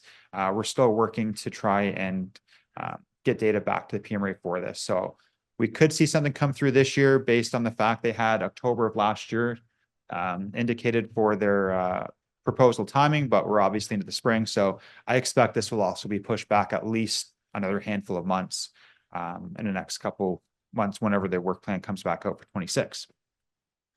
The last new one we saw this year that affects some of the growers in the room would be for dimethomorph. So trade names for this product would be Zampro or Forum. And this was triggered by the EU decision to not renew that product for registration there. Their aspect of concern is both for health, human health and the environment. So similarly, we're very early in the process. I don't think this one's worth worrying about right now at this point, but we'll be keeping an eye on this in the next couple of years as PMRA makes their way through it and deal with this with whichever direction they decide to go on in the future. Tank mixing. We've gone over this the last couple of years. I won't spend too much time on this other than to say the policy is now implemented. PMRA basically did a reversal of their previous policy to say that you could universally tank mix products to now say that you have to have a label statement on the different labels. So your 3 general options are using a general tank mixing statement, which allows you to mix with any other product that has that statement, selective or limiting statements, which say to tank mix product A with product B, or no tank mixing at all. We didn't really see too many products go with that no tank mixing statement, and we didn't see very many that had a selective statement. It typically was just the ones that didn't play well with one another previously. So generally speaking, we did see them go forward with that overall statement. But if you do review your labels this year when you're prepping for the season and don't see a statement indicated there for tank mixing, you do have to consider that to be silent, which means you cannot tank mix that product. But again, I haven't really seen many examples of that. So it's something to keep an eye on for this year, but you're probably in good shape for the most part. Drone spraying. This consultation was open earlier this winter. It's now closed for comments, but the PMRA is looking at registering the use of remote piloted aircraft systems, or RPAS, or we all like to call them drones, for applications. They've moved quite quick with this in the last couple months, so there's a chance we might actually see this policy come into effect for this year. There's many nuances through this one, so keep an eye on this, but Essentially, if a product is registered for use with aerial applications, the PMRA was proposing that you could use a drone to apply that product as well. So it could be a deviation from what we were expecting, but keep an eye on both the PMRA consultation website, and I expect we'll have some communications go out on our MAFRA blogs as well if and when this consultation or this policy is released, rather. Just moving on to some current and ongoing issues. We are still dealing with the impact of some reevaluation decisions in the last, frankly, 10 to 15 years. We've lost a lot of our broad spectrum products, and we're now working on trying to replace those with single sites and other remaining products. There's the project capacity challenges, which I'll talk about in my next slide. Prepping for invasive species there's still a lot of work going on the spotted lanternfly file for the fruit side. Resistance management issues continues to be a challenge for all of our pest control products, whether they're herbicides, fungicides, or insecticides, and trying to find gaps to fill those as needed. Lack of effective solutions. Our pipeline is just not really getting that much bigger. So when we do see products come down the line, we're trying to work with the registrants to fill those labels out, but we're really looking for more modes of action, obviously, to help with that resistance problem. There's the cost of new products and new product development. So that's part of our challenge here to getting those new active ingredients. It's frankly just harder to get registrations with the PMRA going forward. And policy development for anyone working in the vertical farming industry. We're hoping to see something come out this year that will allow some pesticide use there, but we've done a lot of work through the program on that in the last couple of years as well. Going back to capacity challenges, I don't know if you guys touched on this yesterday, Matt, but OFMVGA did do a updated report to a 2017 report that Ag Canada previously did. And what they found is the funding for the programs remained stagnant since its inception about 20 years ago. And so we have an annual funding amount of between $8.3 to $8.7 million. But obviously that amount in 2005, 2006 dollars is not the same for 2026 dollars. And so what that's meant is we've seen the annual commitment of projects per year go from greater than 60 down to about 30 projects per year. This obviously has a big impact on the program for ourselves and the number of products that we can secure per year. And if, from my perspective as the province, we can only do about 12 to 15 projects provincially per year.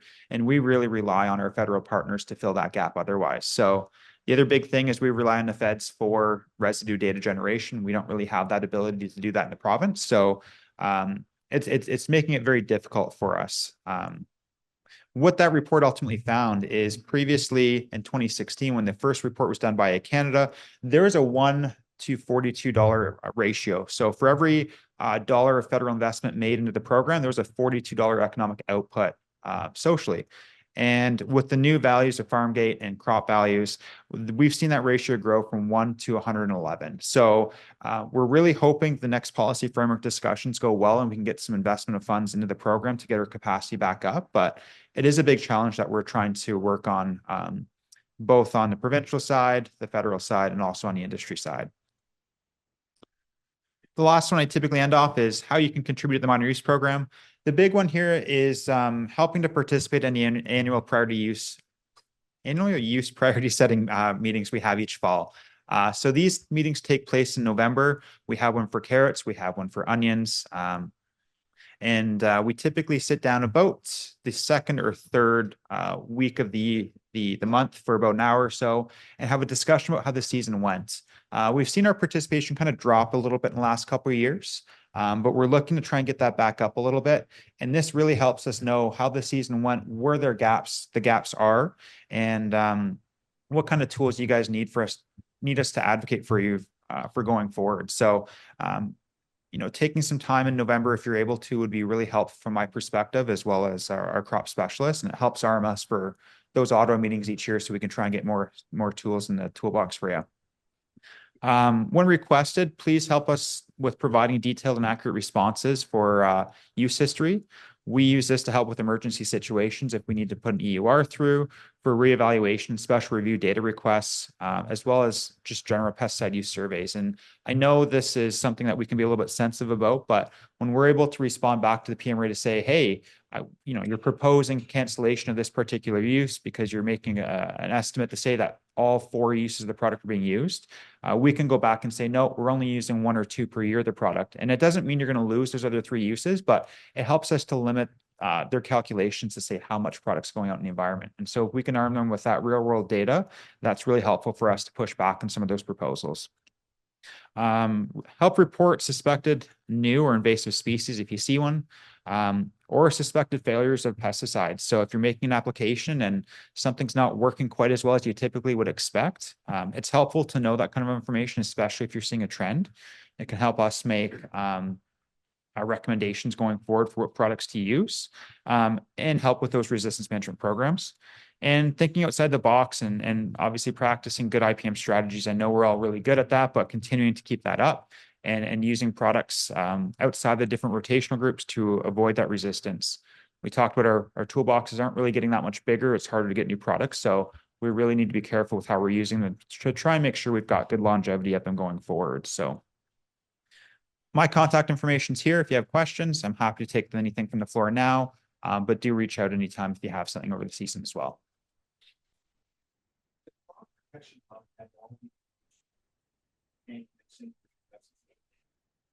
Do we have that in the hub right now? So the question was, does the crop protection hub have all the information for tank mixing in the different tiles? And I think that's something we're working towards, but I don't think that's actively there quite. Yeah, so in development, but it's not quite ready. It's something we're working towards adding to each of the tiles, though, going forward.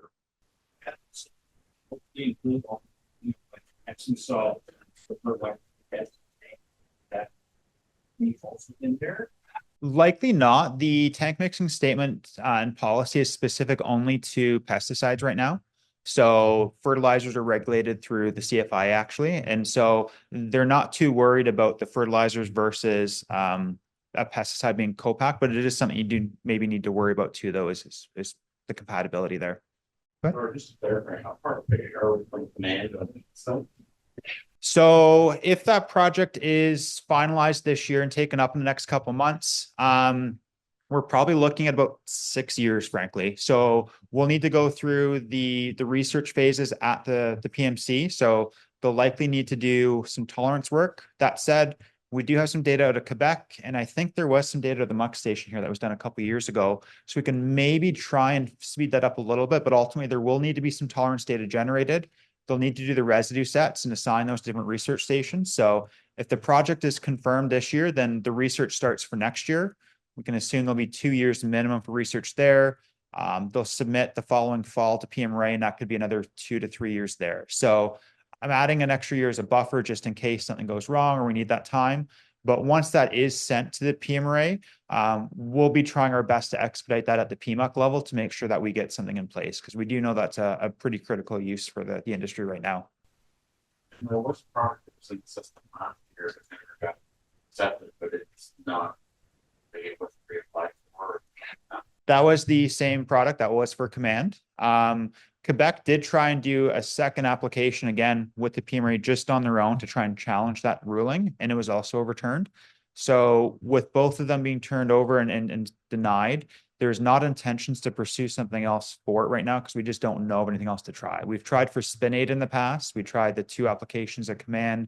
We have an eye on a newer product from Adama, but we don't know if there's going to be adequate supply for this year. And Adam has been hesitant to support so far because of just the way it's been targeted for the other commodities. So maybe next year, I don't think we'll go for something this year, but if that changes, again, we'll get some communications out on the blogs. Spinade was shot down because it had a toxic management substances policy, isoxaline or something. Essentially, we used to have a registration for it in Canada about 25 years ago, and it was removed because of that toxic substance. The Americans were able to keep it, but we tried to go back for that, but PMRA didn't feel the risk was justified. Any other questions? Earlier, yes. You guys ever looked at them? That ever come up? Celery, I'm not a pathologist, so if I speak at a turn, Mary Ruth, please correct me. But my understanding is Arondis is more of a pneumycete-based pathogen, whereas celery leaf curl is a Colitotricum, and it just doesn't quite work on that same spectrum. A lot of the minor use program is built around addressing specific deficiencies and pests and stuff like that. Yeah. Are you seeing any movement towards evaluating biostimulants for stress resilience and stuff like that? The program doesn't focus on biostimulants, so they're registered again under the Fertilizers Act with CFIA. So we haven't expanded to look at that area yet. You know, there's that gray area to say that sometimes biostimulants can have pest control product claims, but most companies are not making those claims because they don't want to go through that registration process. So right now we're not looking at the biostimulant realm, especially with the dwindled capacity, but it could be something maybe down the road if funding was ever increased, maybe they could have an arm for that. Awesome. Thank you. Thank you. Okay, next we have the Corteva update by Alana Respondek. I know I stand between you and lunch, so I'm gonna actually reduce my presentation from 18 slides to about 6. So I asked for your, no, I'm hungry too. I just ask for your patience, ask for your attention. I am gonna do my best to move things along. So I am your horticulture rep. I am the Ontario technical hort rep for Corteva. If you have any questions, those are my that's my contact information. And like I said, I'm going to speed through a few things here today. 2 things, label updates, as well as I was going to do a deep dive into delegate. We're going to just touch on it though. So thanks to Matt Shepard, he called me in the fall and said, something's not right. Something's not right, Alana. And yeah, we discovered an error in the Lawn Trail XC label. So your old label has a rate of 0.42 to 0.56 liters per hectare. This label made it past Corteva regulatory, PMRA regulatory, and yeah, it was a boo-boo. And so the new label is for 0.25 to 0.34 liters per hectare, same water volume. But I want to call that out. If you still have some Lawn Trail in your shed with the older label, we are asking you to reduce your application rate. I put this lovely picture in because I want to speak to something else that Matt brought to my attention last week at the PMRA minor use meetings. So a few years ago, we were hearing about a seed treatment, Lumivert seed treatment that was being used in the US. And I want to provide you with a Canadian update. So Corteva Canada has submitted to PMRA a minor use submission for a seed treatment. The minor use, this submission involves 2 steps. I'm just looking at my notes here. So currently we're in step 1. And what that means is PMRA is reviewing our data, reviewing our trials. Once they review all that and give us their blessing, we can enter step 2. And step 2 involves Corteva Canada actually submitting for a label update, a label change. And so seed treatment with potentially Lumivert, I was told it may or may not be called that. We're at least 1 to 2 years, probably 2 years away with the way PMRA is operating these days. So I just wanted to provide you with that update. I can't provide any written information, which is why I'm speaking to it. But if you guys want to talk about it or contact me, just reach out at any time. So Delegate, again, just a bit of an overview. Delegate is part of our Group 5 products. It's not new. Everybody's been using this. I appreciate the usage that you guys have done over the years. I just wanted to do a bit of a review, again, how it works. We often know it works, but we don't know why it works. And again, just a review of the action and symptomology. Delegate is working on the insect's nervous system. Feeding, crawling is going to stop really quickly. There'll be tremors, paralysis, loss of fluids. If you are interested in seeing this, I actually have a video of a spotted wing Drosophila succumbing to the effects of Delegate. There is vomiting involved. I did shed a tear for him when I first watched it. The death will occur within 24 to 72 hours, so it is quite quick. The visual is great if you want to stop and stare with your PPE on your crop. You wearing your PPE, you can stare down and probably see the insects succumbing to it. Again, we've got translaminar activity with Delegate. So you're applying it to the leaf surface. It's moving through. We've got great residuality. We've got photoperiod stability. So you're good with 7 to 10 days with success if you choose to use it, but Delegate will give you 10 to 14 days residuality. A quick note on spray pH. Again, we don't often think about this, but we should. Delegate is finicky in that if your pH is too low or too high, you will not get the proper efficacy. So I ask that you put your spray pH at about 7. Ideally, if you could have it right at neutral, that would be lovely. Honeybees, you guys don't have a lot of honeybees right in your onion fields, but again, just to review, we are toxic to honeybees when the spray is wet. So when you apply, be sure that any of your neighbors with orchards, if you're applying, well, the bees are not actively flying. Once we've got 3 hours of dry time, you're good to go. We're not toxic. Onions. So again, in onions, we are labeled for thrips and leek moth. Dennis is still in the room. I love the vegetable guide. Well done. Well done. This is an image of the scouting calendar. So again, use your vegetable guide for IPM. I know Tyler is operating the scouting service, so thank you. Hopefully the crew is out walking, for leek moth and onion thrips around the start of May. Brassicas, we are labeled for brassicas for anybody in the room doing our different cabbages. Also a lovely scouting calendar. Carrots, Delegate actually has some registration for carrots as well. And the final slide to keep us short and sweet. My gosh, Corteva Horticulture's made it to the mainstream. We're now on the app. So if you download the 2026 Eastern Canada Field Guide app, the horticulture section actually includes all of our products, some key points, and access to the labels. We're not getting rid of the printed guides yet, and I hope they never do because I love them. But that being said, we've upgraded our technology for horticulture and we're on the app. I'll leave you with that. Again, my contact information. Thank you for what you do. I appreciate you guys and all the work you do in the field. Thank you. We'd like to thank again our sponsors, BASF, FMC, Alliance AgriTurf, Seedway, Homes Agro, FS Partners, Corteva, Stoke Seeds, Syngenta, Vive Crop, Nutrag, Bayer Crop Science, and Howling Americas. So thank you for our sponsors for sponsoring the lunch today. And yeah, we'll see everyone in an hour and 15, 20 minutes. Okay, everyone. Welcome back to the afternoon session. Our first presentation of the afternoon is Dr. Ruth McDonald. Please, yeah. Thank you, Afsane. I'm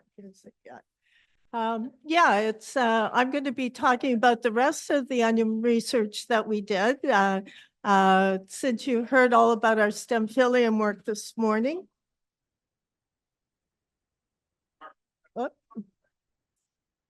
There we go. Before I get into our research results, I just wanted to acknowledge the group that puts on this conference every year. We've got a very small committee. You know, Matt Shepard and Shawn, the manager of the research station, and myself. The last few years, Kevin Vander has taken the lead on putting the program together in consultation with us and others, looking at what are the major topics to cover. So if anyone's got ideas for topics for next year, you can mention them to any of us or Kevin. And of course, you've seen others that are involved in putting on this program too, including our two chairs, Afsane and Dennis, who chaired yesterday. And of course, we've always been able to put this conference on with no registration fee and a free lunch. Thank you to all of the generous contributions of our sponsors.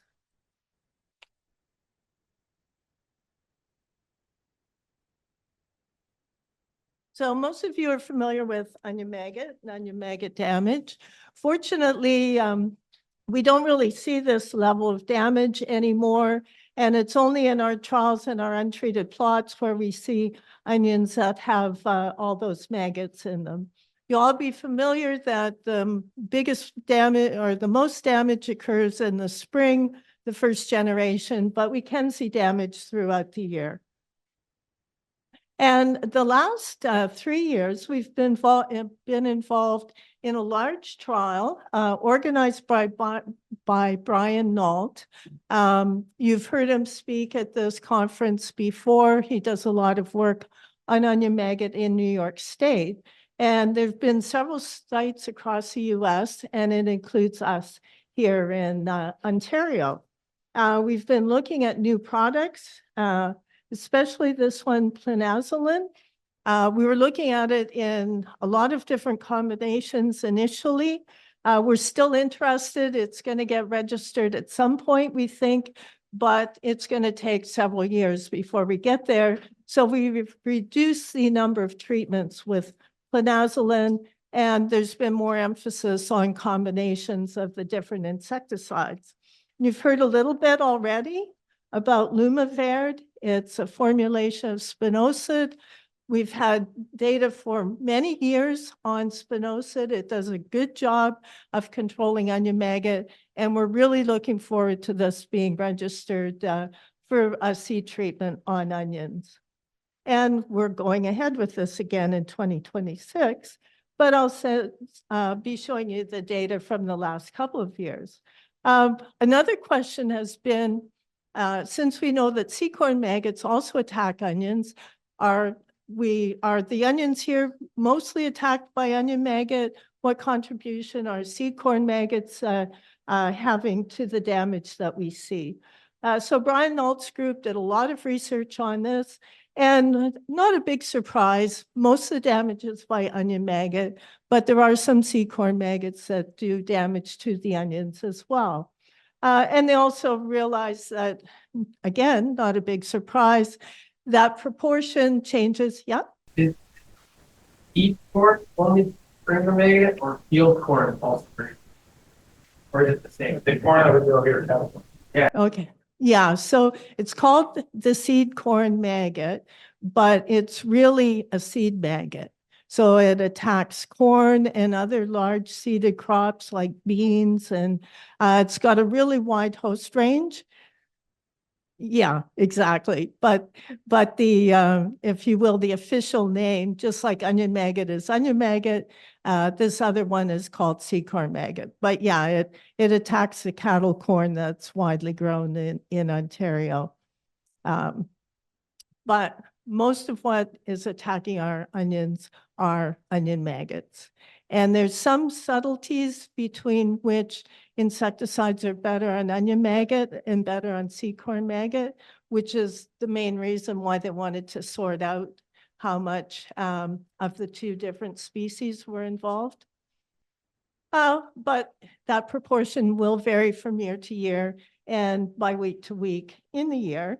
And the other reason, because this was out of the US, in California and some other parts of the Western US, it's almost entirely seed corn maggot that's killing their onions. So we see quite a difference from year to year in onion maggot damage in our non-treated checks. We've had really good results with the seed treatments over the past number of years. But in the non-treated checks, sometimes we get 40% maggot damage, sometimes we get less than 5. So almost 40% in 2024, but very low damage in the no insecticides check in 2025. And if we went back 15 or 20 years, we've had years where we've had 70 or 80% of the onions die in our non-treated checks from first generation maggot damage. So it does seem to be declining a bit over time. So we have a standard practice. We measure out 2-meter spaces before any maggot damage occurs, and we go back and check them for first generation total maggot damage. And we have a separate one that we look at for yield, so we're not affecting the yield by doing any of the other assessments. seeded in early May, windrowed in September, and we do total and marketable yield. So this is the list of products when we were first looking at a lot of planazoline. So we have products that are tested all by themselves, Governor, which is the standard here, planazoline, Lumivert that we talked about, and Sopresto that you're familiar with, and then of course the non-treated check. And these have varied a little bit from year to year. We did replace some of the planazoline treatments with a new product called Nipsit. So Nipsit in the bud. That is clothianidin, which is also one of the insecticides with Sopresto. So 2024, we had that 40% maggot damage in the non-treated check. Cruiser reduced the amount of maggot damage, but wasn't as good as some of the other products. And then everything else gave us really good control of maggot damage. A lot of the products, whether they were by themselves, Lumivert, planazoline, Sopresto, and then we had planazoline plus other products. And then in 2025, that really low level of maggot damage, but we did have products that were still significantly lower, and some of them essentially had no maggot damage by the end of the season. And then when we looked at yield, we had really good yields in the trial in 2025. Everything that has an A is not statistically different. So we really only had one product that was lower yield than the non-treated check. But 80 tons per hectare, very respectable yield. So just to summarize this section, high maggot damage in 24, very low in our trials in 25. All the seed treatments were effective compared to the non-treated check, especially when we had higher damage. And there was no advantage to combining insecticides to get better control. The only advantage could be for long-term resistance management. Ideally, we would have 3 different insecticides with different modes of action to use as onion seed treatments and rotate those from year to year. In practice, that doesn't really happen, does it? But we're really looking forward to the registration of spinosad, the Lumivert product. As we've heard, it's not registered yet, but ideally within a couple of years.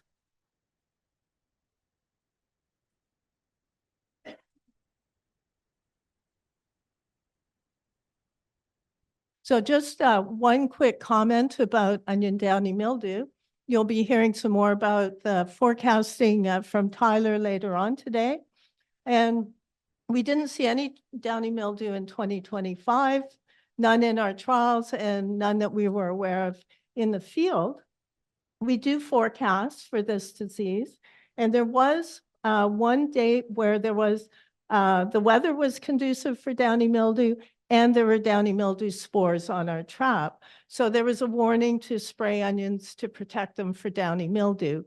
But we didn't see any in the field.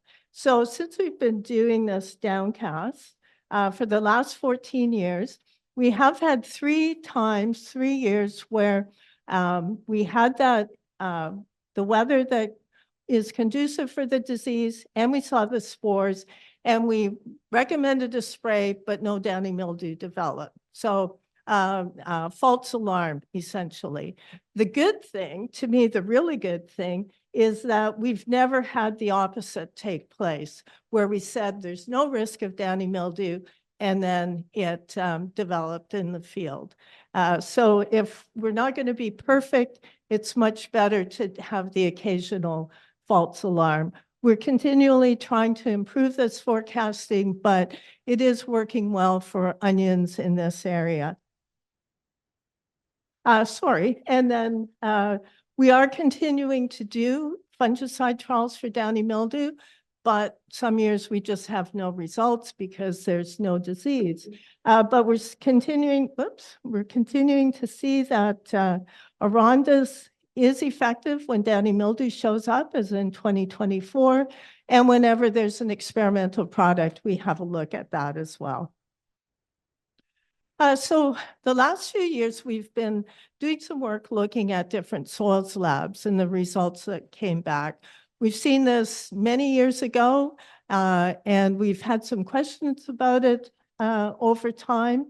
So we took soil samples from grower fields, 15 and 24, 10 and 25, using the standard methods, mixed them all together and split them up and sent them to 3 different labs.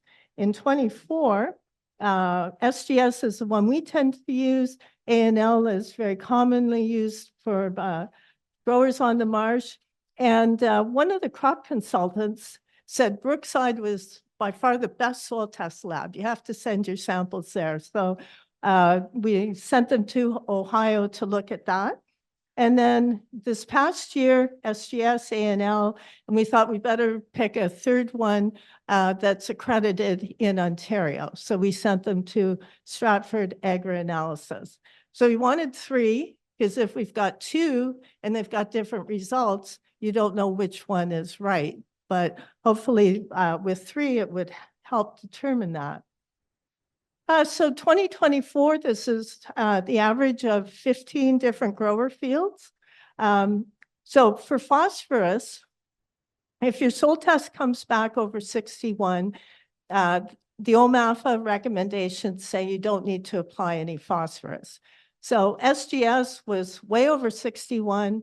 Brookside was still over 61. A&L was a little bit under. So the recommendation for 55 would be to add 20 kilograms of phosphorus as a pre-plant. With potassium, it's anything over 181. And so all of these, even though there are differences among the labs, they would all come back saying there was enough potassium in the soil.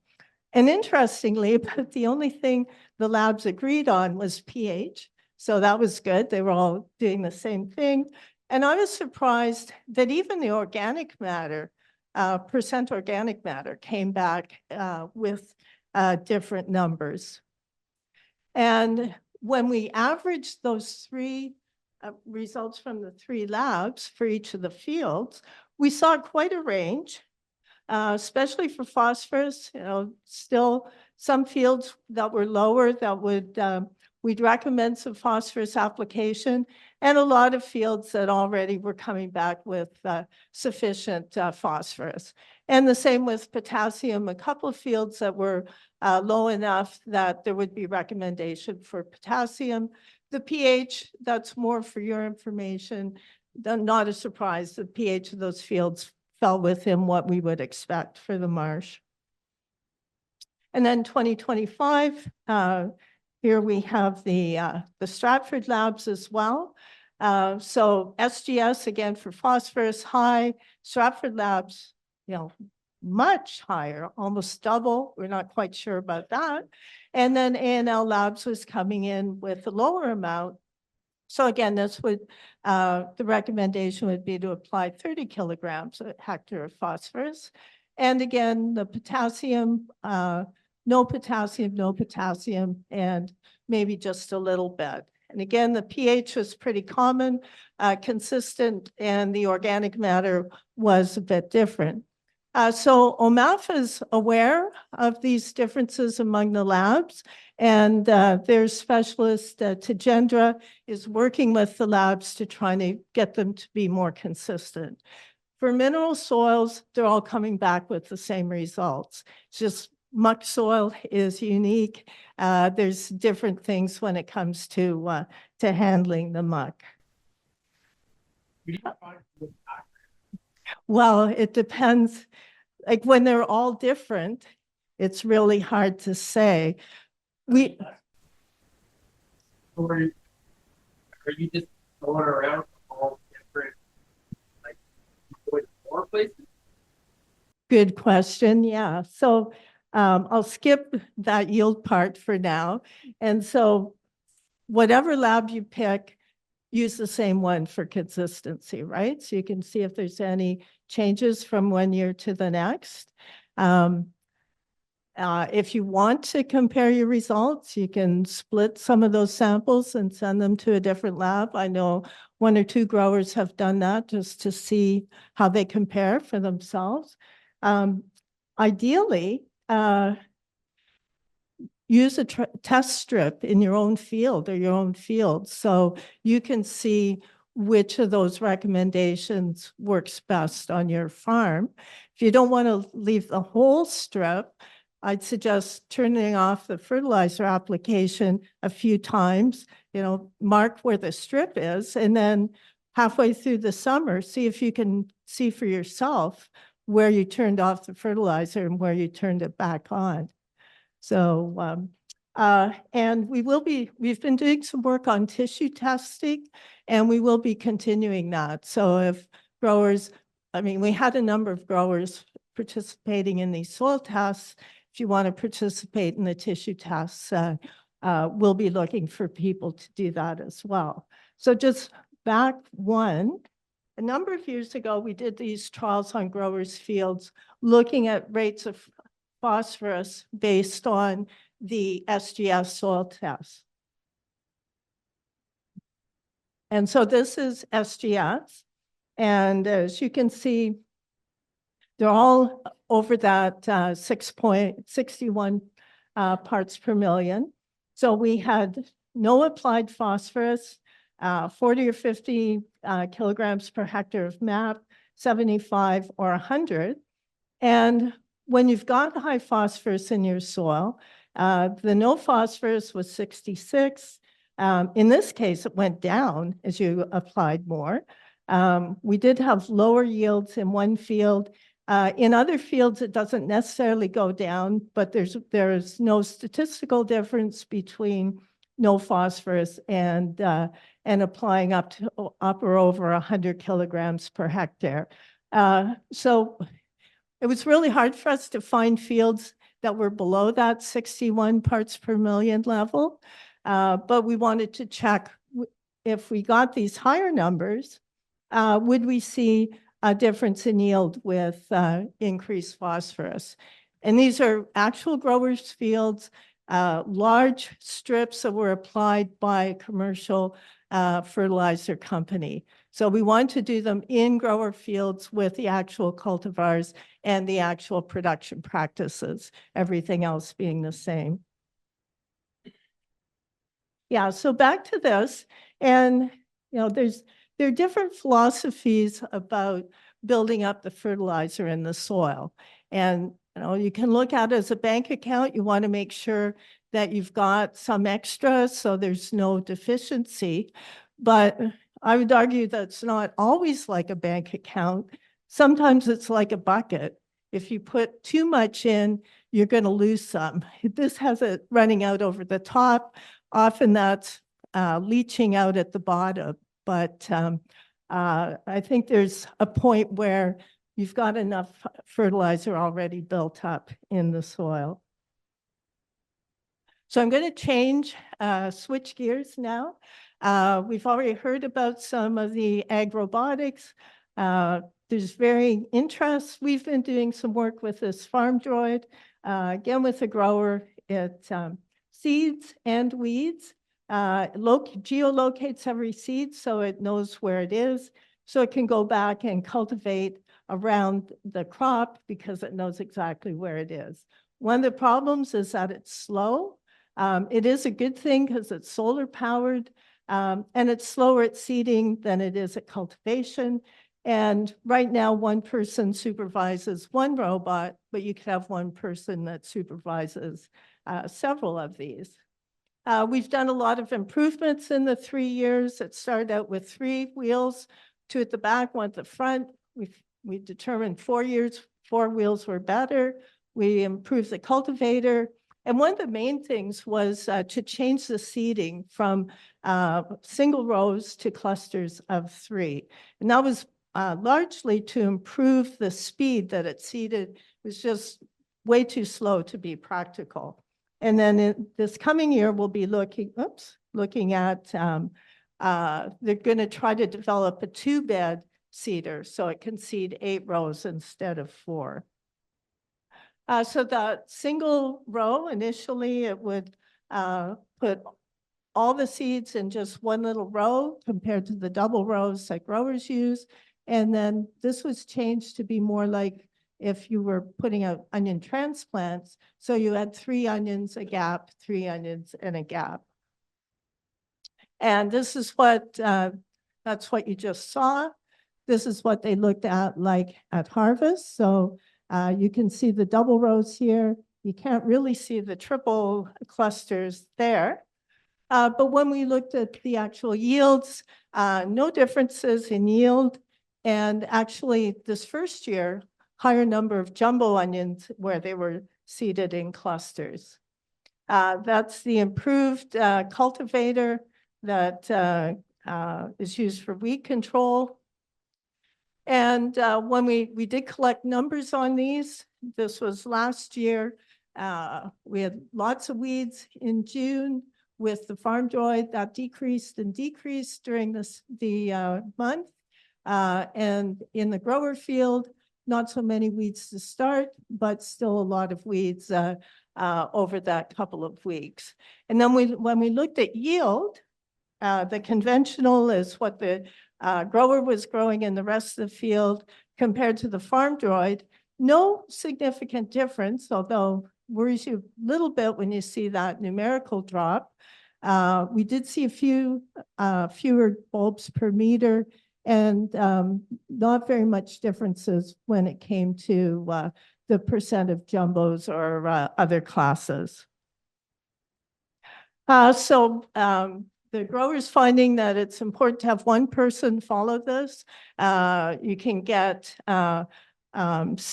wood or clumps of weeds that can get caught on the cultivator. And when the onions are small, you don't want them dragging that through the field and taking out too many onions. But it is doing a good job at weeding between the rows and reducing the requirement for labor.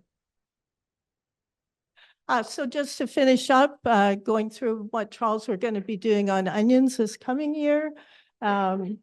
Those seed treatments for onion maggot, we're continuing to do that. We're going to be looking at onion maggot control on transplants. There was some discussion about that yesterday morning that we still need to find effective products.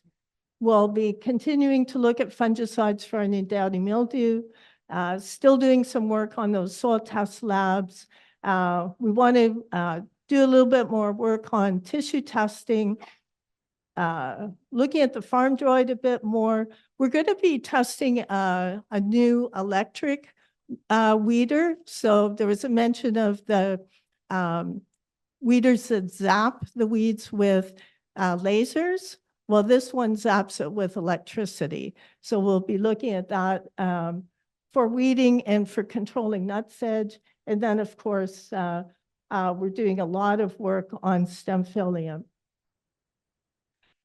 So you've already heard, and you'll probably hear again before the end of the day, we've got all of our trial reports that will be available online. Want to thank our field crew. And of course, all of the people, groups that contribute funding for this. And I especially want to mention the Bradford Co-op and the fresh vegetable growers.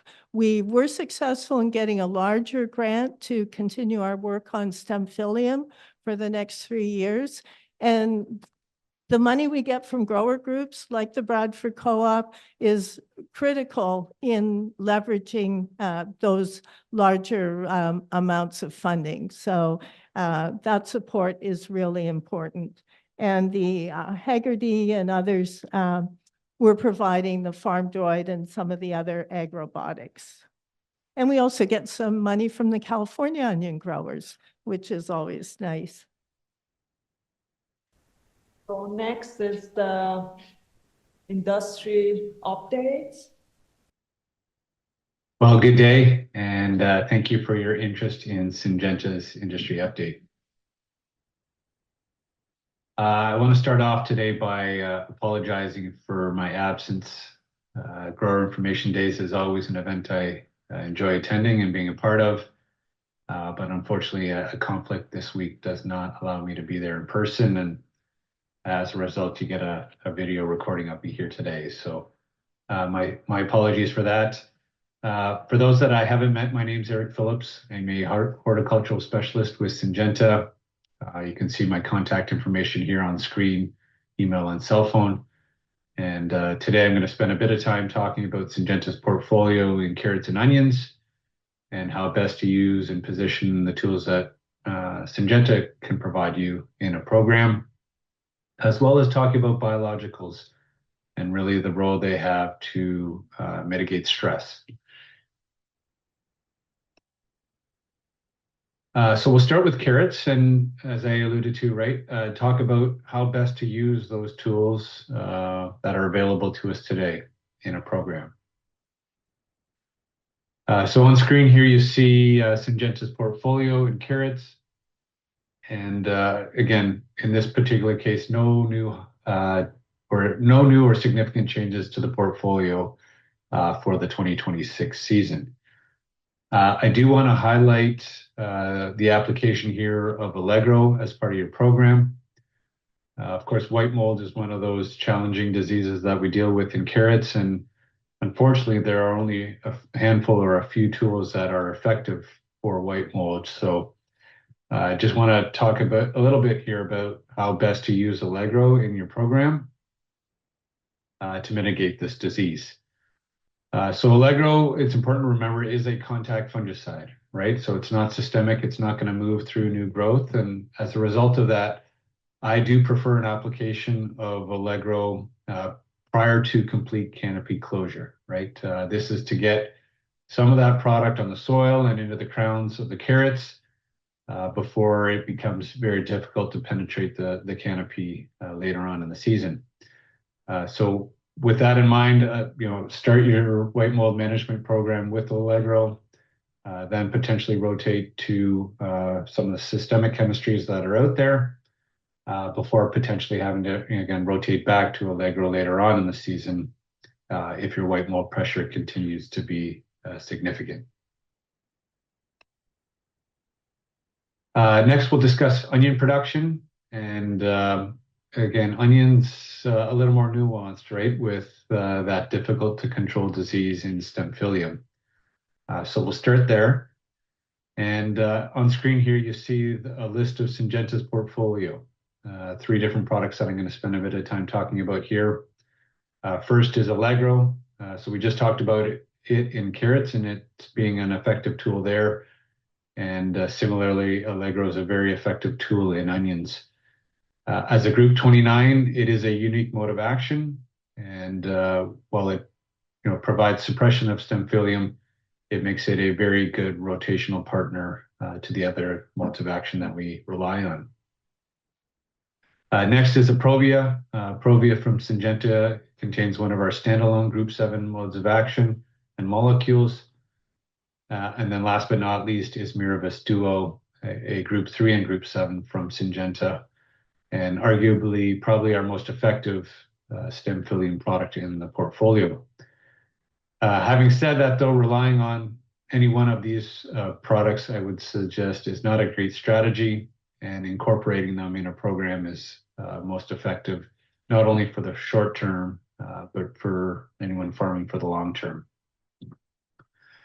With Aprovia and Miravis Duo, the recommendation was with these modes of action that you include some type of tank mix like Mancozeb, and a product like Allegro, while it is a single site mode of action as well, being a group 29, it does carry similar characteristics to our multi-site modes of action and a lower resistance risk. And as a result of that, when targeting Stemphylium, a tank mix is not necessarily required. So how does Syngenta's program look like in a management program for onions, specifically targeting Stemphylium? I think the first question you have to ask yourself is, what am I putting on my seed? If I'm putting a product like Supresto or Pen 240, this is a group 7 containing molecule. And as a result of that, that'll help inform us on what we need to start our foliar program with in terms of the modes of action that we're going to use. So if we are putting a group 7 on our seed, the recommendation is to not start your foliar program with a group 7 containing product. So in that case, Allegro would be our first spray, and then we would go and rotate throughout the season between our Allegro application and the different group 3, 7, 11 combinations that exist and effective against Stemphylium. The recommendation for Stemphylium management, regardless of the tool that you're using, is to start as early as 3 to 4 leaf.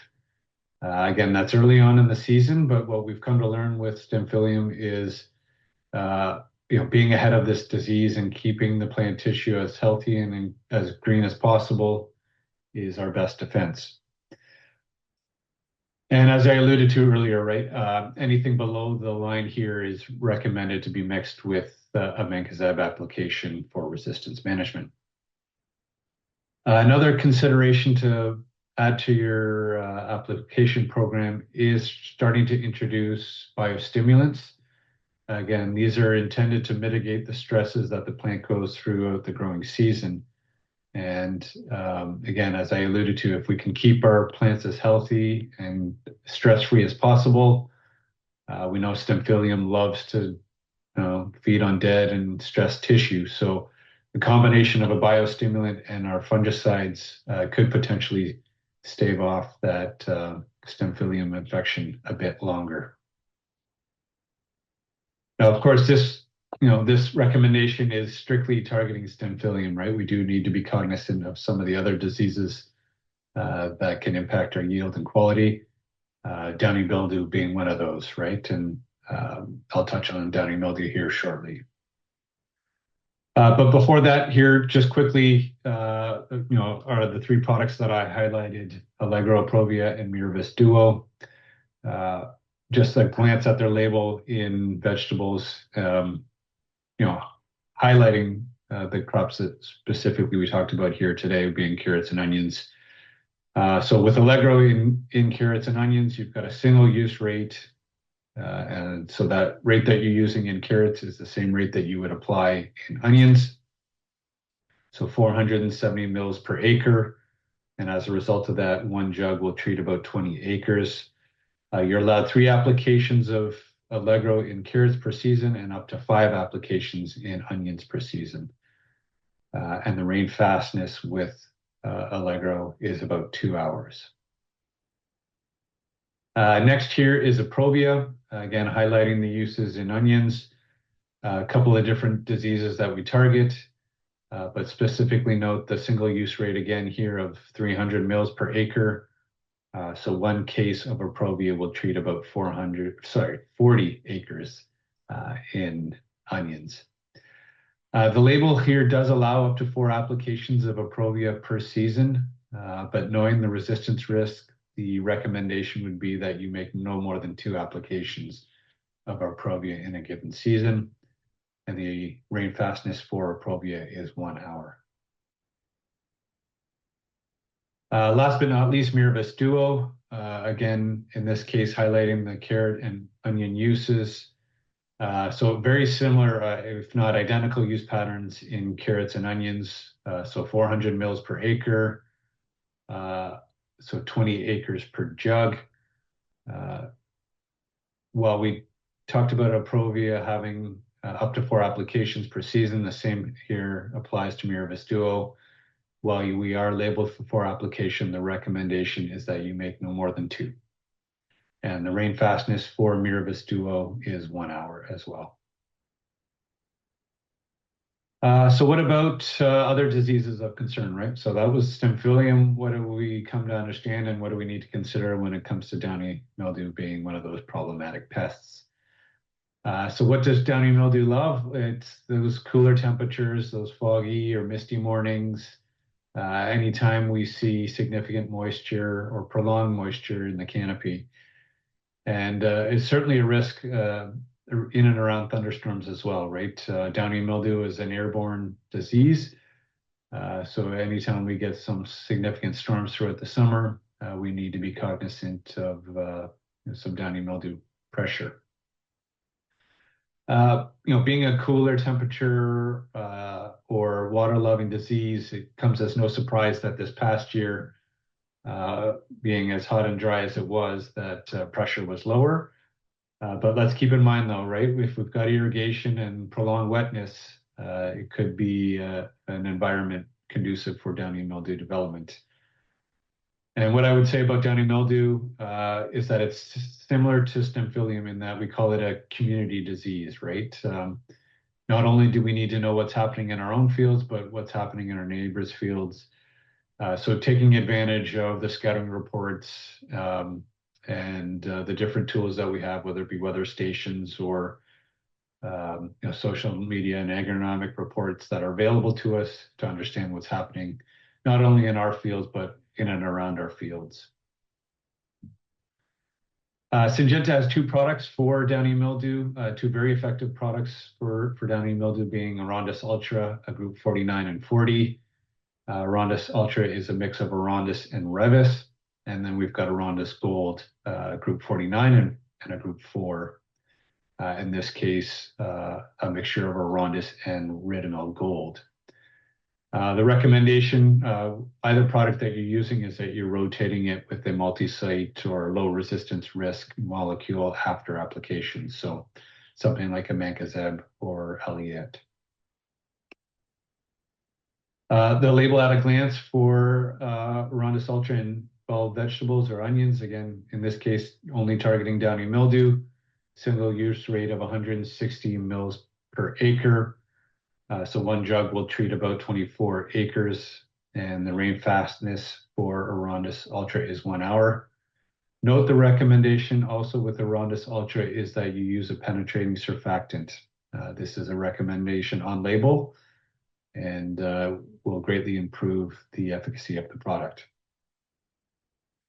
With Arondis Gold, in this case, again, strictly targeting downy mildew and bulb veg at 400 mils per acre. So one jug of Arondis Gold will treat about 20 acres per jug. The rain fastness of Arondis Gold is 1 hour. And note in this case, there is no requirement for an adjuvant on label. The chemical properties within this formulation do not require the adjuvant to be added. So before I close, I just want to take a quick look at Syngenta's biologicals. Again, these are used primarily to mitigate the environment and stresses in your crops throughout the growing season. So Syngenta has 3 different products in our portfolio. Mattis is our soil applied biostimulant.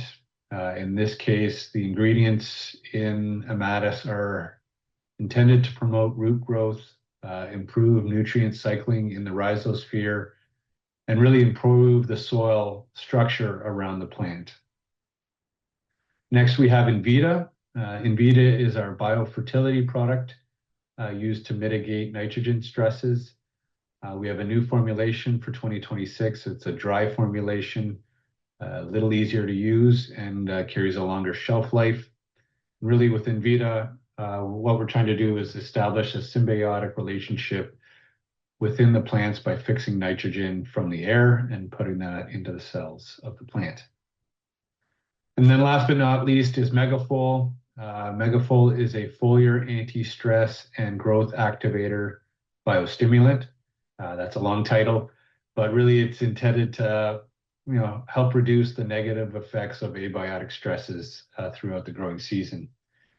Some of these stresses being drought, heat, cool temperatures in the spring, and even some physical damage. So the idea here is that the plant spends less time recovering and more time growing. So with that, I want to thank you again for your interest and your time here today on Syngenta's portfolio. My apologies for not being able to attend in person. You see my contact information again on screen here should you have any questions about what I reviewed or about Syngenta's portfolio. And with that, I want to thank you and I wish you all well this upcoming season. Have a great day.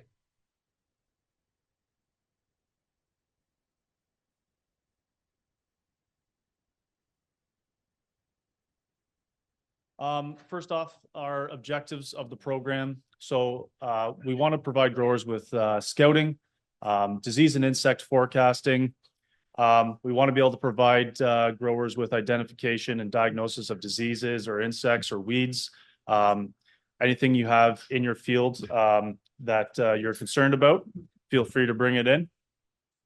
And we also want to provide growers with timely, accurate, and convenient access to insect and disease information. This is usually done through our twice weekly IPM reports that I send out through email throughout the season. And then we're always looking to update and improve the IPM program as well. Recently, some of the ways we've been trying to do this is by being able to provide you growers with PDF reports sent to your email, maybe make it more accessible for you. We've also been trying to use our 3D printer as much as possible, making weevil traps, making pieces of equipment, parts for our spore trap unit, all things that are helping to kind of keep some of the costs down. And in terms of the IPM reports that I send out twice a week, so in these reports, we have our insect and disease pressure that we're currently kind of facing around the marsh, any disease forecasting that we may be expecting in the future, control recommendations for any of these diseases and or insects, temperature information, any new products that are coming about, and maybe any upcoming events as well. And just before I get going through the rest of the presentation here, I just wanted to thank all of the participating growers who sign up for scouting and are a part of our RPM program, our chemical, seed, and fertilizer companies, and the Bradford Co-op for all of your sponsorship and support. All right, now getting into last season. So we talked about weather a little bit yesterday, so I won't go too much into it. But basically, we had a bit of a cooler average May last year, a hotter June and July. August was a little bit cooler. In terms of rainfall, we had quite a bit of rainfall in May, made it kind of cool and wet. And then we did not see much rain at all in June, July, and October. We did get this amount of rain in September, but it was pretty much within 3 short periods. So after those periods, there was quite a bit of warmth, a lot of wind. So those wet conditions dried up pretty quick. And we have a diagnostic lab here on station. So again, if you have any samples you'd like to bring in, please feel free to bring them in. Last year, we had 66 samples come in. This is a big drop compared to previous years. The main reason I'm thinking that this is because it was a warm, hot, dry year last year. The severity of a lot of diseases didn't get too severe, and we didn't end up seeing a number of diseases as well too. So that's probably why the number of samples that we got last year are a little bit down. But of those samples, 77% of them were diseases. Majority of them were Stemphylium. 12% were insect issues. And then of all those 47% were onion samples, 36 carrots, 14 celery, and 3% from other crops. And again, this is available to anyone. So if you have an issue, please feel free to bring it in. And in terms of grower participation and the acreage we've been scouting each year, so we've been seeing a little bit of a decline in the number of fields that we have been scouting, but our acreage has kind of been a little bit consistent throughout the last number of years. We'd like to kind of maintain this or increase it if possible. And now moving on to carrots. So in terms of carrot diseases, we take a harvest sample at the end of each year, and we assess that sample usually at the beginning of the year. So this year we assessed it in January. And what we found was the most common disease was crater rot. So the carrots were having all these little craters on them. This disease did increase in severity during storage. We did see a little bit of crater rot while we were harvesting, but it definitely increased over storage. We also saw quite a bit of forking in stubby carrots. This can be caused by nematodes, pythium, maybe some abiotic factors as well too. And then we saw a decent amount of fusarium dry rot, followed by cavity spot. Usually cavity spots up here. But again, we had a drier season as we did the previous year, 2024 as well. And if you remember then too, we also didn't have too much cavity spot just because of the dry season. Then we saw some crown gall and not too much aster yellows, which was good to see. We'll get into it a little bit in terms of aster leafhopper populations, but we did see aster leafhoppers were quite active last year. But we ended up not having too much aster yellows, which is good. A little bit of nematode damage here and there. And another one that came in pretty low and infrequent were leaf blights and sclerotinia white mold, again, because of the dry, warm conditions. For these carrot diseases, crater rot and forking and stubby carrots, they were found in all of the fields that we scouted. For crater rot, the maximum amount of incidents we found was around kind of 75% of the carrots having crater rot. And then as we kind of go down here, max incidence for forking and stubbing was around 20%. And as we continue down, you can see how low the incidence of cavity spot was. It was maybe around somewhere between 10 and 15% of the carrots in one of the fields having some level of cavity spot. And as we look at aster yellows here as well, near 20 fields had some level of aster yellows, but that incidence is really quite low. It's maybe around 3% of carrots in the field that had the most aster yellows. So in terms of the carrot insects that we were looking out for last year, carrot rust fly were definitely the biggest issue, and followed by aster leafhopper and carrot weevil. I got a couple of graphs here coming up, and you've seen these before, but I just wanted to point out there's going to be 5 lines on the graphs, and each line represents a region of the marsh. So we got the north here, east, central, south, and west, and they're color coordinated like that here too. So first off, we'll start with carrot weevil. So we found carrot weevils in 50% of the scouted carrot fields. 27% of these fields surpassed that 1.5 cumulative weevils per trap threshold. And then 23% of the fields surpassed that 5 cumulative weevils per trap threshold. So this is where we want to spray at the 2-leaf stage, and this is where we want to spray additionally at the 4-leaf stage. In terms of damage though, the north at harvest, we were only seeing on average around 0.1%. And in the south, we were seeing around 0.2% damage and 0 damage everywhere else. And I've shown this graph the last couple of years here too.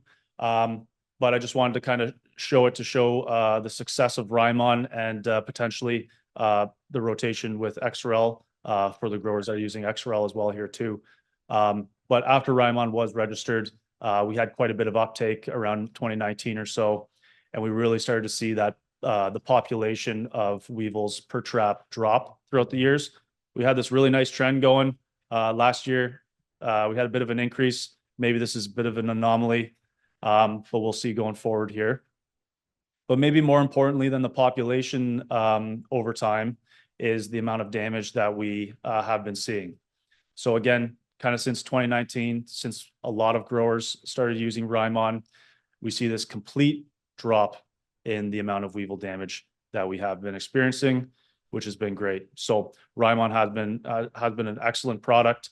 I would say though, we kind of touched on this a little bit yesterday too, but because yesterday was the carrot day, but we talked about potentially rotating with XRL, introducing these insects to another mode of action, another insecticide.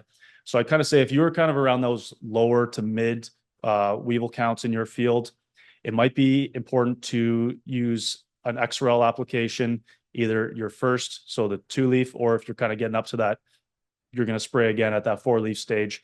Maybe if you use Rymon first, use XRL for that second application. All right, now moving on to carrot rust flies.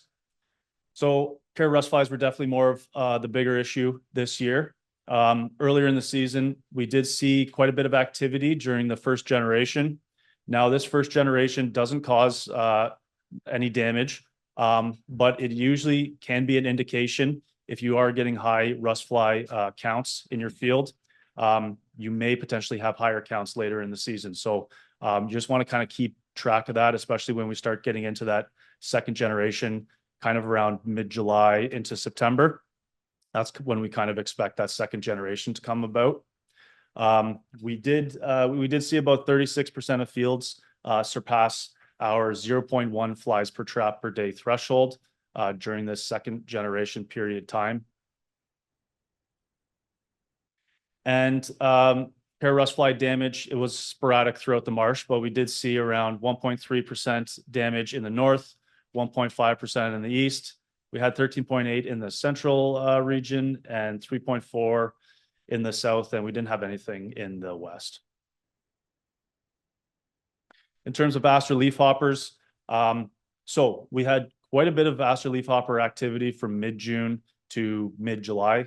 A lot of growers were putting on sprays to try to knock these numbers down, and it looked like it did. And as I mentioned too, we didn't end up with much aster yellows, which is good. And I think we were kind of lucky with that because these kind of populations this time in the year can cause quite a bit of damage if a high percentage of those aster leafhopper populations have the aster yellows virus. So I'm thinking that maybe we were a little bit lucky last year, and maybe we had a low percentage of the populations that were carrying that aster yellows virus. And in addition to the sprays that we were doing to knock down the populations, that kind of prevented the aster yellows from spreading in fields and transferring from infected plants to healthy plants. So just to summarize the carrots last year, so crater rot was the most common disease we were finding in our harvest assessment. Pear rust fly damage was quite variable throughout the marsh. It was quite high in some fields, and some fields didn't have any rust fly damage at all. Cavity spot incidence and severity was very low.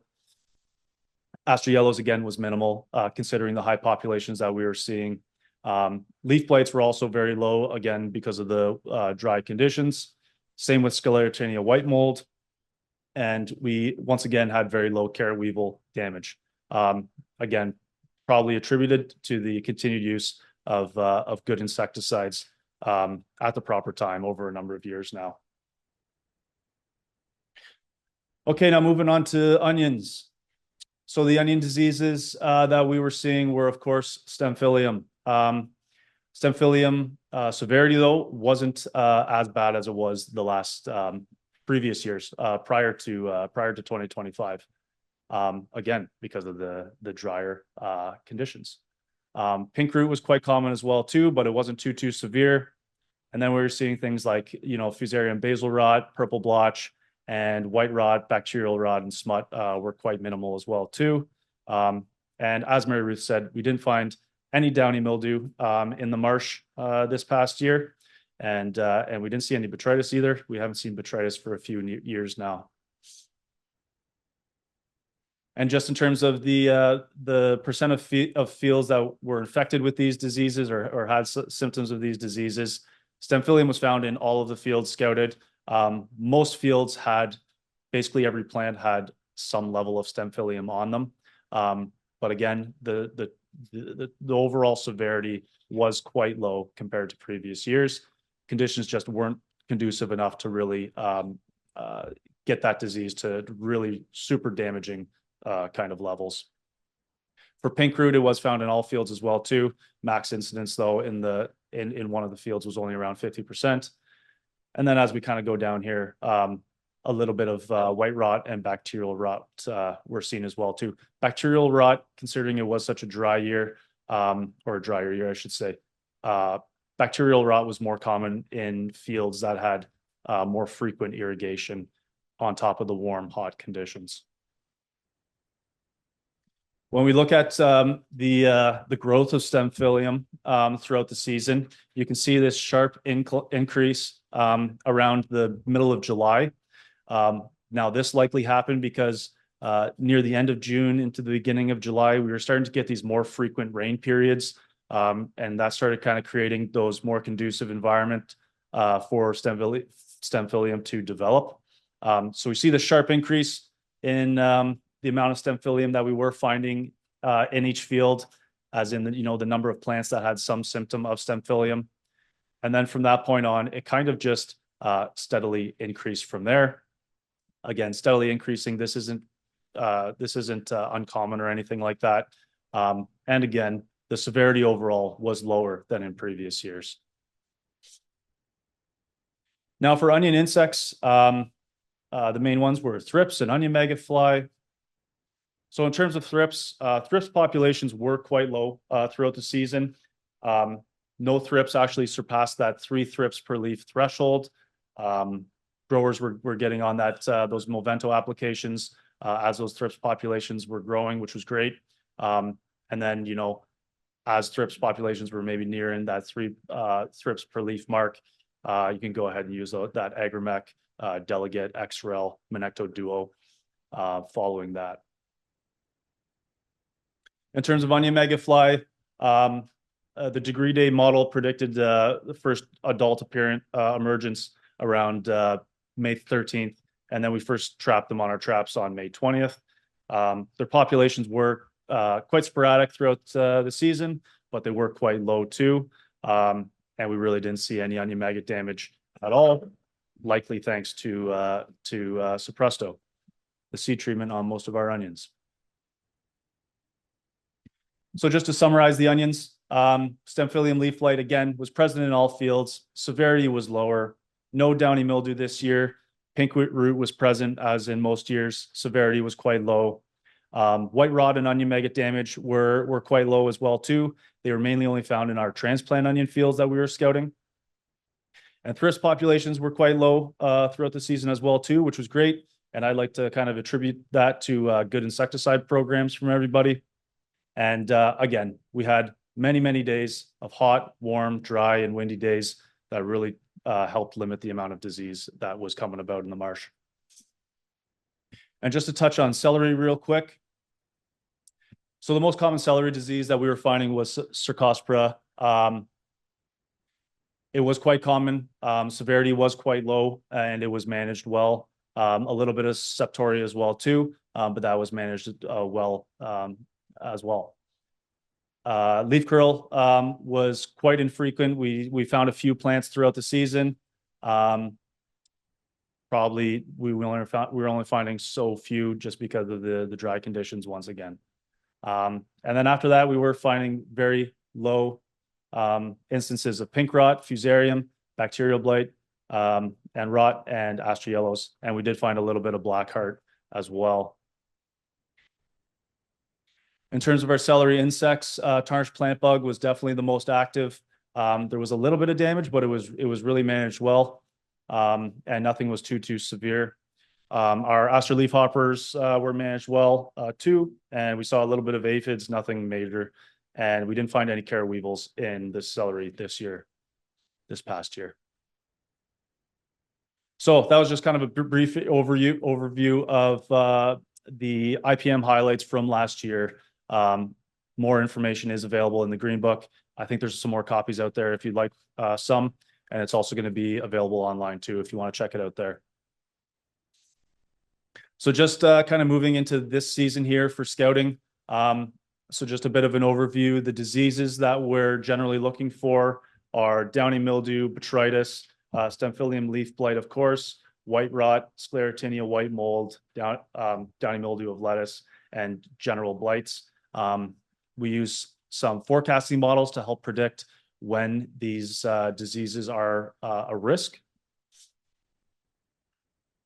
And in terms of the insects that we're looking for, onion maggot fly, thrips, carrot rust fly, carrot weevil, aster leaf hoppers, aphids, tarnished plant bugs, and caterpillars. And we have some degree day models that we use for a few of these insects that help us determine when we expect their activity and when we maybe expect some damage to occur.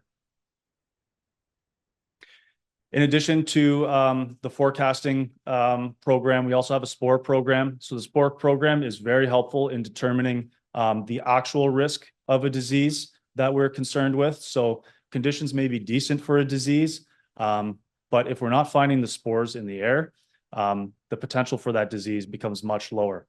So we set up these spore traps in a number of fields throughout the marsh, and they kind of just help us determine when these spores are present in that area. And these are kind of the spores that we're looking for. This is a downy mildew spore, Stemphylium, Alternaria, and Botrytis. So just in terms of the IPM scouting program this coming season, so it's going to be the exact same as last year. We'll be offering scouting at the same price, $65 an acre.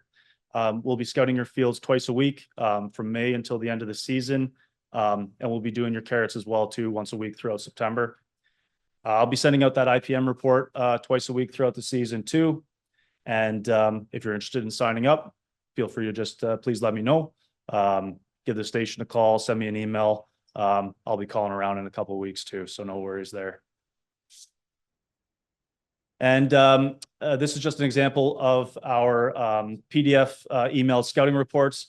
I'm sure a lot of you are familiar with this now. A lot of you have opted into this option. And lastly, again, I would just like to thank all the growers who participate in the program, our IPM scouts for all their hard work, walking up and down the fields every day. And of course, our chemical, seed and fertilizer companies for all their support and sponsorship as well too. So thank you. I'd be happy to answer any questions if anybody has any.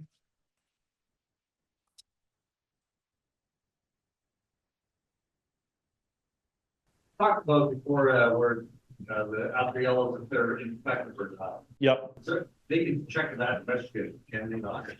Yeah. So we get so I finally got onto the text chain for that too, and so Dennis gets that. He lets me know, and then I get it as well too. So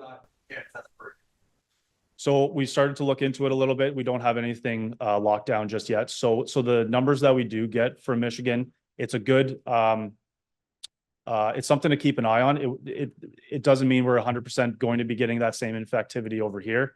But if we're really noticing high infectivity from there, there's a chance that it's that we're going to be receiving some of that too. So it's a good little indicator for sure at the moment, but it would be great to have something here for sure. Thank you. So the last but not least is the onion cultivar trial by Shawn. All right. Well, thank you very much for hanging in here today. So I'm going to be talking, yesterday Tyler talked about our carrot variety trials and our beet variety trials. Today I'm going to talk about our yellow and red onion variety trials that we did in the summer of 2025 here at the Muck Station.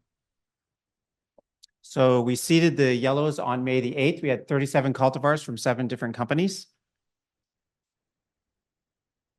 We pulled and topped them on the 8th, 9th, and the 10th. We basically did rep 1 on the 8th, rep 2 on the 9th, and rep 3 on the 10th. We did the evaluations for the 1st through the 12th of December. As far as some highlights from the trial goes, germination and vigor was a bit slow. They took a little while to get going. Growth was steady and satisfactory through the growing season. Insects were kept at very manageable levels. Never really had a major insect problem last year. Stemphylium leaf blight was moderate.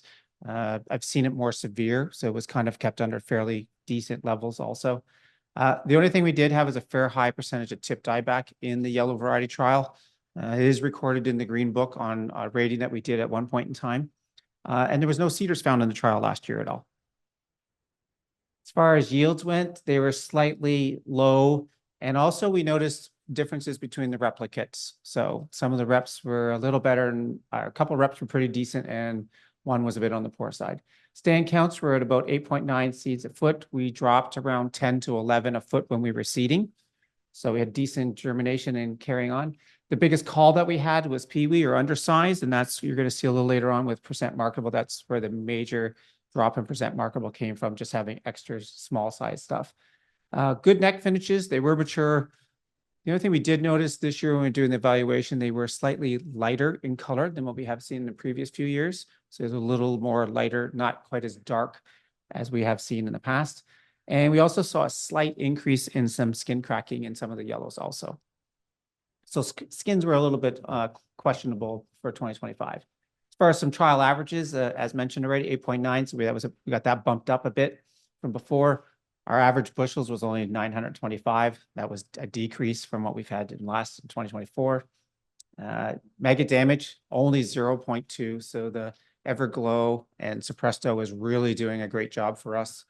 We're having like literally nothing. And when we're looking for onion maggot damage also at evaluation, we're counting even when there's like a little tiny pinhole where the maggot just started to feed. We're counting that too. It doesn't have to be a completely unmarketable onion. So damage was just about nothing there. About 98 days for most of them to reach about 85% lodging. Firmness 8. They were still quite decently solid, about the same as they were from 2024. And the score, the qualities is about the same also at a 6.87. The percent marketable one, so the trial average was 83.2. That was a decrease of 10%. The biggest factor in here, that drop of 10%, I'm going to say is the peewees. We didn't really have much in doubles. We didn't have much as far as rock goes or any other issues. It was just a lot of undersized onions this year. It ranged from 96.2 to one only being 56.9. And again, we saw that decrease in the ranging. Half the trial was higher than 85%. The biggest problem again was peewees. And the top 6 varieties as far as percent marketable goes are Milestone and Traverse, 96 and 92. Switchback and Medusa that was seeded at a slightly lower rate as aiming for more of a jumbo at 91 and 90. And Ridgeline and Yakima, Taki and Bejo at 90 and basically 90%. Yesterday, if you were here when Tyler was doing his presentation, he was mentioning about numbers up that follow behind them. As you can see on this percent marketable, I had no numbers. So when I look back at last year's speech, when I was getting this one ready, there were still quite a few. So this year, we had a complete change around. Nothing from last year that was in the top 6 made it back into the top 6 this year. So it was very interesting. And I noticed that through the rest of the trials, see a bit that too. There's a lot less in the yellows of repeats, so to speak. Looking at yield, again, our yield was only average 925, quite low, down by about 100 bushels from 2024. It ranged from 1188 to 466. Approximately half the trial was just above 925. Now, just so you have an idea, when we're sizing, we do different size ranges, but the majority of the, the majority of the number of onions that we found fell in the 1.25 inch to 2.5 inch range. So they were a bit more of a smaller, medium-sized type of onion that we had in the trial. Looking at yield, Milestone and Bradley were the top ones at 1188 and 1184. And just in this picture here, just for a comparison, in some of them we put, that's a hard ball to give you a bit of an idea for sizing. Hard baseball. Medusa and numbered variety from Seminus to 2666 at 1178 and 1161. And the next top ones were Saddleback and Traverse at 1161 and 1159. Again, in here, complete change in varieties compared to what has been for the last few years. So it was a complete change up, just like in the percent marketable. It was interesting to see that. No repeats from the previous years. Looking at jumbos or anything's over 3 inches, if there's any interest in that. Medusa, where we were aiming for it, only had 10%. So we didn't really hit the target there, what we were looking for. Sumo, Catskill, Bradley, and Saddleback were the next ones that had the highest percent. And again, when we're having the majority of the onions in the 1.75 inches to 2.5 range, it's not surprising that we didn't have very high percentages of jumbo onions at present. And the trial average was only 3.5%. It was a drop of 10%. And I thought 24 was a bit on the poor side for jumbo onions. 25 hit even higher. Looking at scores, so there we're looking at quality issues. So we're looking at uniformity of shape and size, skin thickness, attachment and color. And again, the skin thickness and the attachment and the color this year were a little more on the poorer side. Neck finish over an overall rating. Trial average was 6.87, pretty much the same as the previous last couple of years. And it ranged from 7.81, a good rating, to something on a little more on the poor side of 5.83. Those that had the top score. So here's one that we actually have a repeat from last year. Skyline from Tacky at 7.81. Traverse, a numbered variety from Enzazetta. Medusa, the Jumbo, Crockett, and numbered variety, another numbered variety from Tacky. So these ones are all ones that had good neck finishes, good skins, and other qualities there that were up there in the top parts. Looking at onion maggot damage. Now, again, we had a trial average of only 0.3%. So 54% of the variety had absolutely no onion maggot damage we could find at evaluation. 19% had 0.2, 13.5% of the trial had 0.3, 5 at 0.6, and so 2% of the trial had at 1.7. So literally, again, little to no onion maggot damage at all. The Suppresto and Evergo was doing a great job. Now, we also had a bit of a drier spring when we look at the overall rainfall records in that. So that probably also was a bit of an advantage because, as we know, when the onion maggot flies are laying their eggs in that first generation, if it is a bit drier, sometimes that onion maggot eggs will get desiccated from the dryness of the soil. So that also helps reduce damage. We see that usually. If it's a wetter year, you'll probably see a little more of an uptake or upbeat of onion maggot damage. So that was probably one of the big things that helped out last year too, to keep these numbers low. Looking at adaptation. So basically some onions that are up and coming, or a company just wants to try them out here, see how they perform on our soils. We seeded it also on May the 8th. We only had 3 cultivars from 2 companies. Disco from Stokes had the highest percent as markable. And then we had 2 numbered varieties from Crookham. Then the Crookham stuff was okay-ish, low percent marketable, a lot of undersize in it. It was unevenness in germination. You'll kind of see that. The Disco wasn't too bad of an onion. It's kind of coming along. You kind of see there a little variation in size, but it was there, and the quality was there with the Disco also. So Disco may have some potential. Here it is for yield. Disco was 900. Not bad. Trial average 925. So close to the average from the trial. And this is only 1 replicate, not 3. But again, just a baseball, hard baseball to give you some idea on the size range there. And then in score, not surprisingly, Disco came in at 6.75. Pretty decent little onion, good skin quality and some other issues that were good on it, helped bumped up the rating for that. The Crookham ones were also quality-wise okay. They just lacked in the yield and evenness of size and shape and things like that. Looking at the storage trial. So that's our storage trial. Those are the onions from 2024. We do the evaluation usually in June, July timeframe.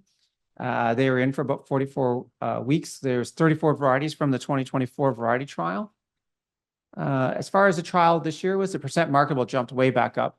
The 2023 storage trial had a lot of sprouting and some rot issues. This year, we did not have that. The percent marketable came up by 40% compared to 2023's storage trial. Weight loss, 4.4%, pretty much even what we saw. Sprouting, as I just mentioned, was the main thing that dropped down. It dropped by 35%. So it came down quite a bit. Low amount of rot and soft. Didn't find a whole lot of that in the trials. Mostly sprouting's been the issue as far as affecting the percent marketable in the onion storage trial. Firmness was good. I would say it's probably the best I've seen in quite a few years. Those onions still maintained a lot of really good firmness.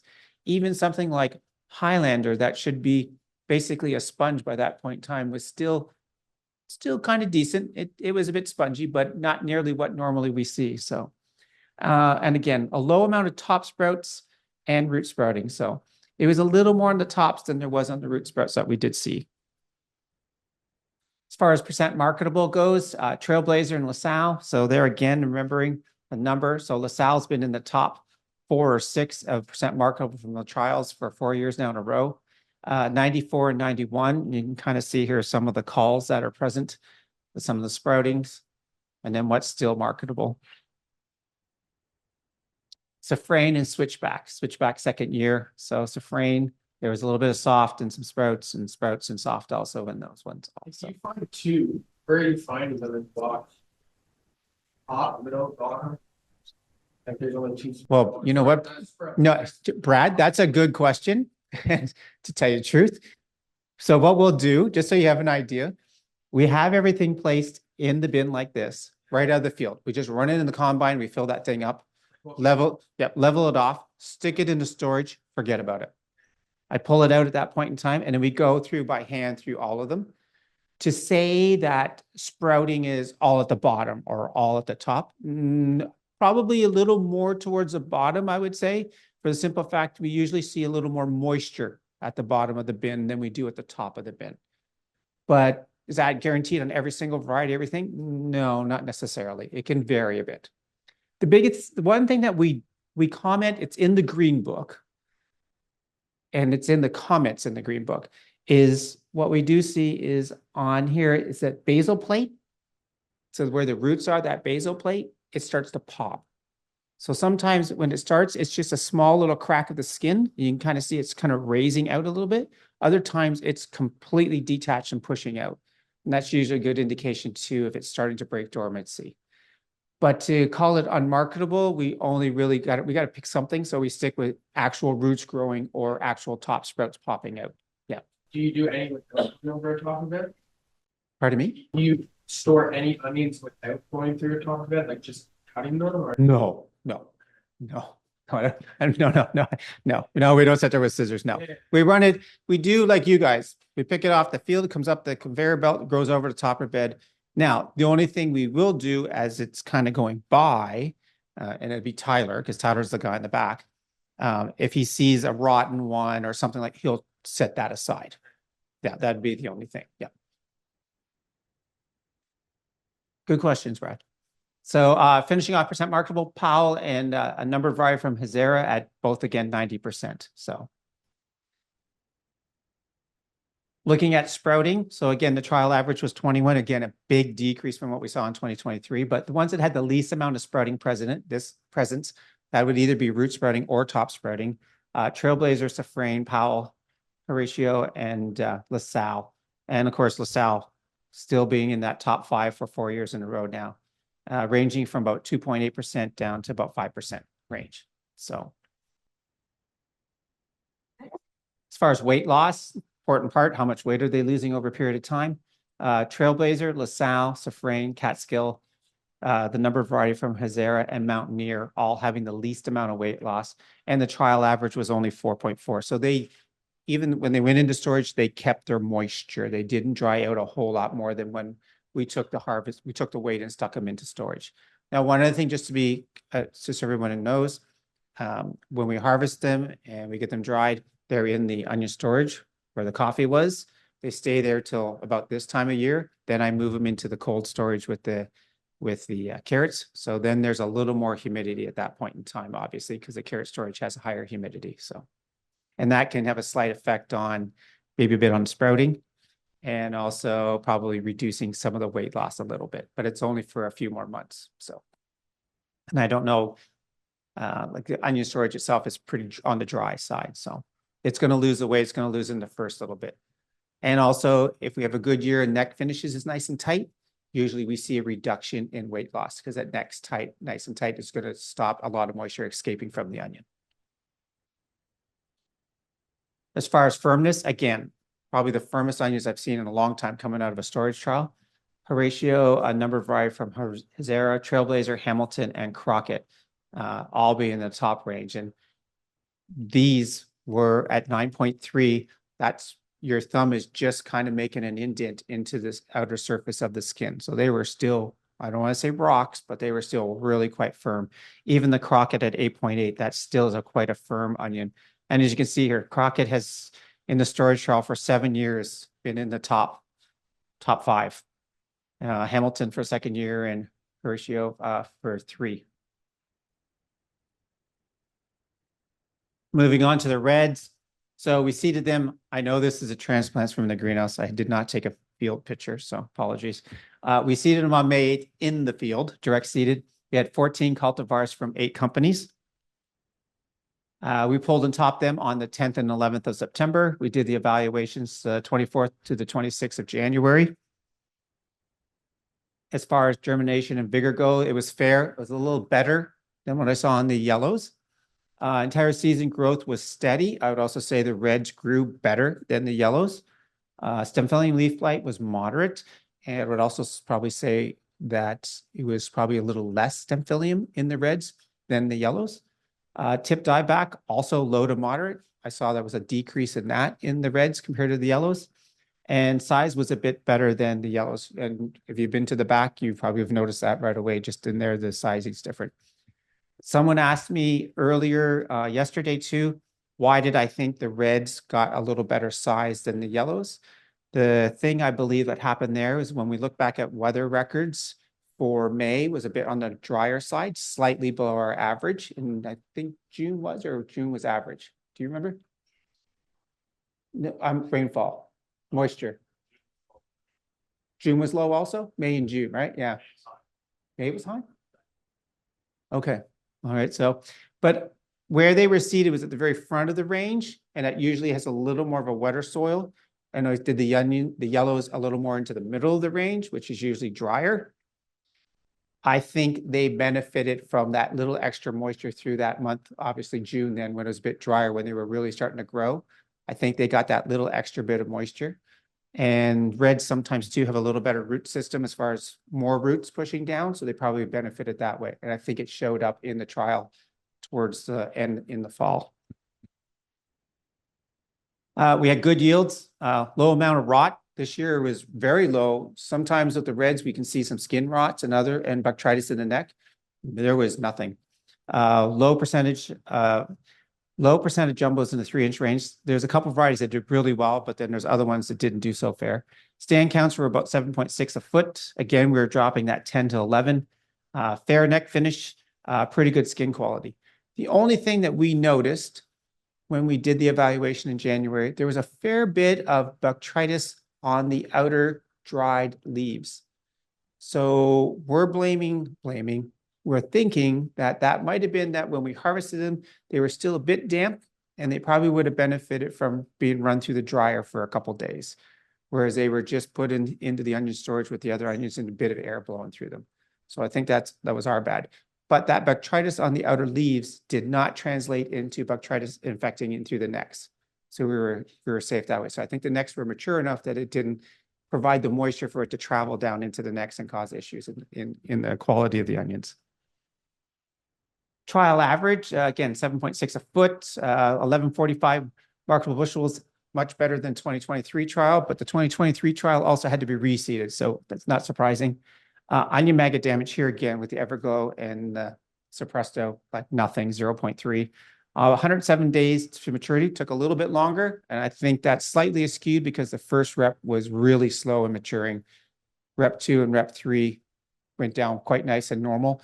Rep 1 took a little longer. I think that threw the numbers off a bit here. Firmness, 7.7, so they stayed fairly firm still, and score average a little slightly above at 6.66. And percent marketable, trial average was 90, basically 91%, ranged from 98 to 70. After trial was higher than 91, so a little better than what we saw in the yellows. Calls, the main one was peewee, and there was the odd one with double and odd one with rot. But again, as far as rot goes, real decrease compared to sometimes what you see in the reds. The reds, you can have sometimes issues with skins, as everyone's sort of aware of, and the neck, and that was greatly reduced. The top 6 varieties as far as percent marketable goes, Red Eagle, Ruby Ring at 98 and 95.7. Number of variety from Seminova, 37104 at 95. Red Wing for Bejo, and you can see there again, 5th year that it's been in the top 6 as far as percent marketable goes. Number of variety from Enzazetta and Red Mountain finishing off there at 95 and basically 94%. Looking at yield, trial average again, 1145, an increase of about 200 bushels from 2024. Not too surprising. Again, 2024's trial was a reseed. It was a little on the smaller side. Ranged from 15 to 505. Huge difference. We had one variety that was quite poor and really pulled that number down. And there's a couple in there that you can see are quite large in size that kind of bumped that number up compared to where most of the trial fell in sort of that 1150 range.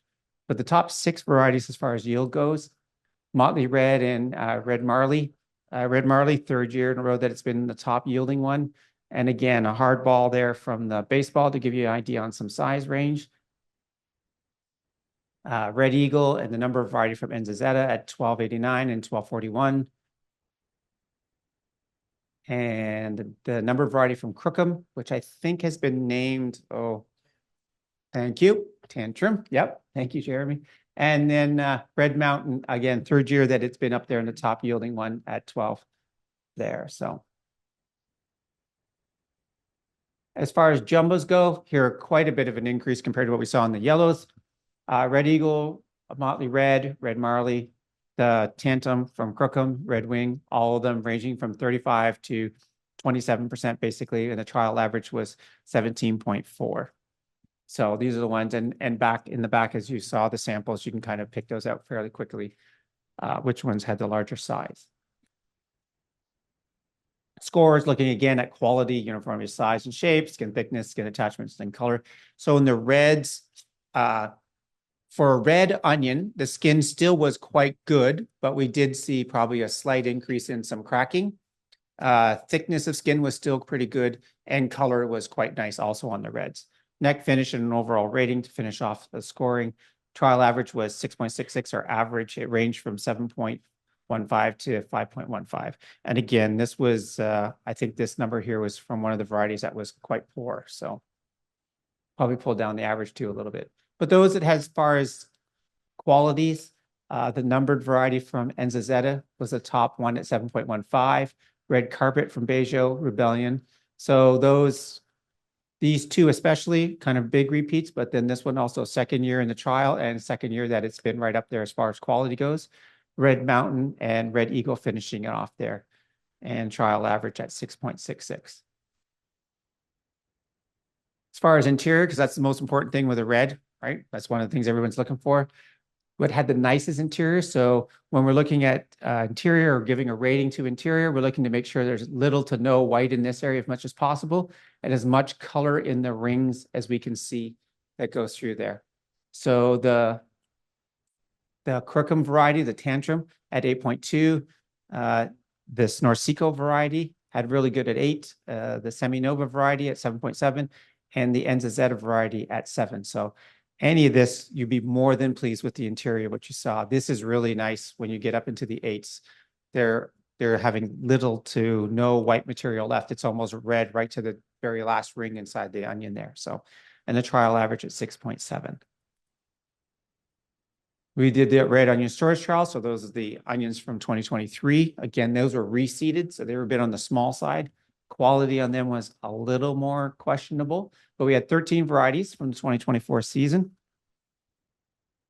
Trial average was only 48. You can see how that they did not hold up. It was a big drop. Weight loss equal compared to the previous years. Sprouting was down, even though it's 43. Very low amounts of rot and soft were found. Firmness was good, moderate root and low top sprout. So in the red storage trial, a big issue was root sprouting.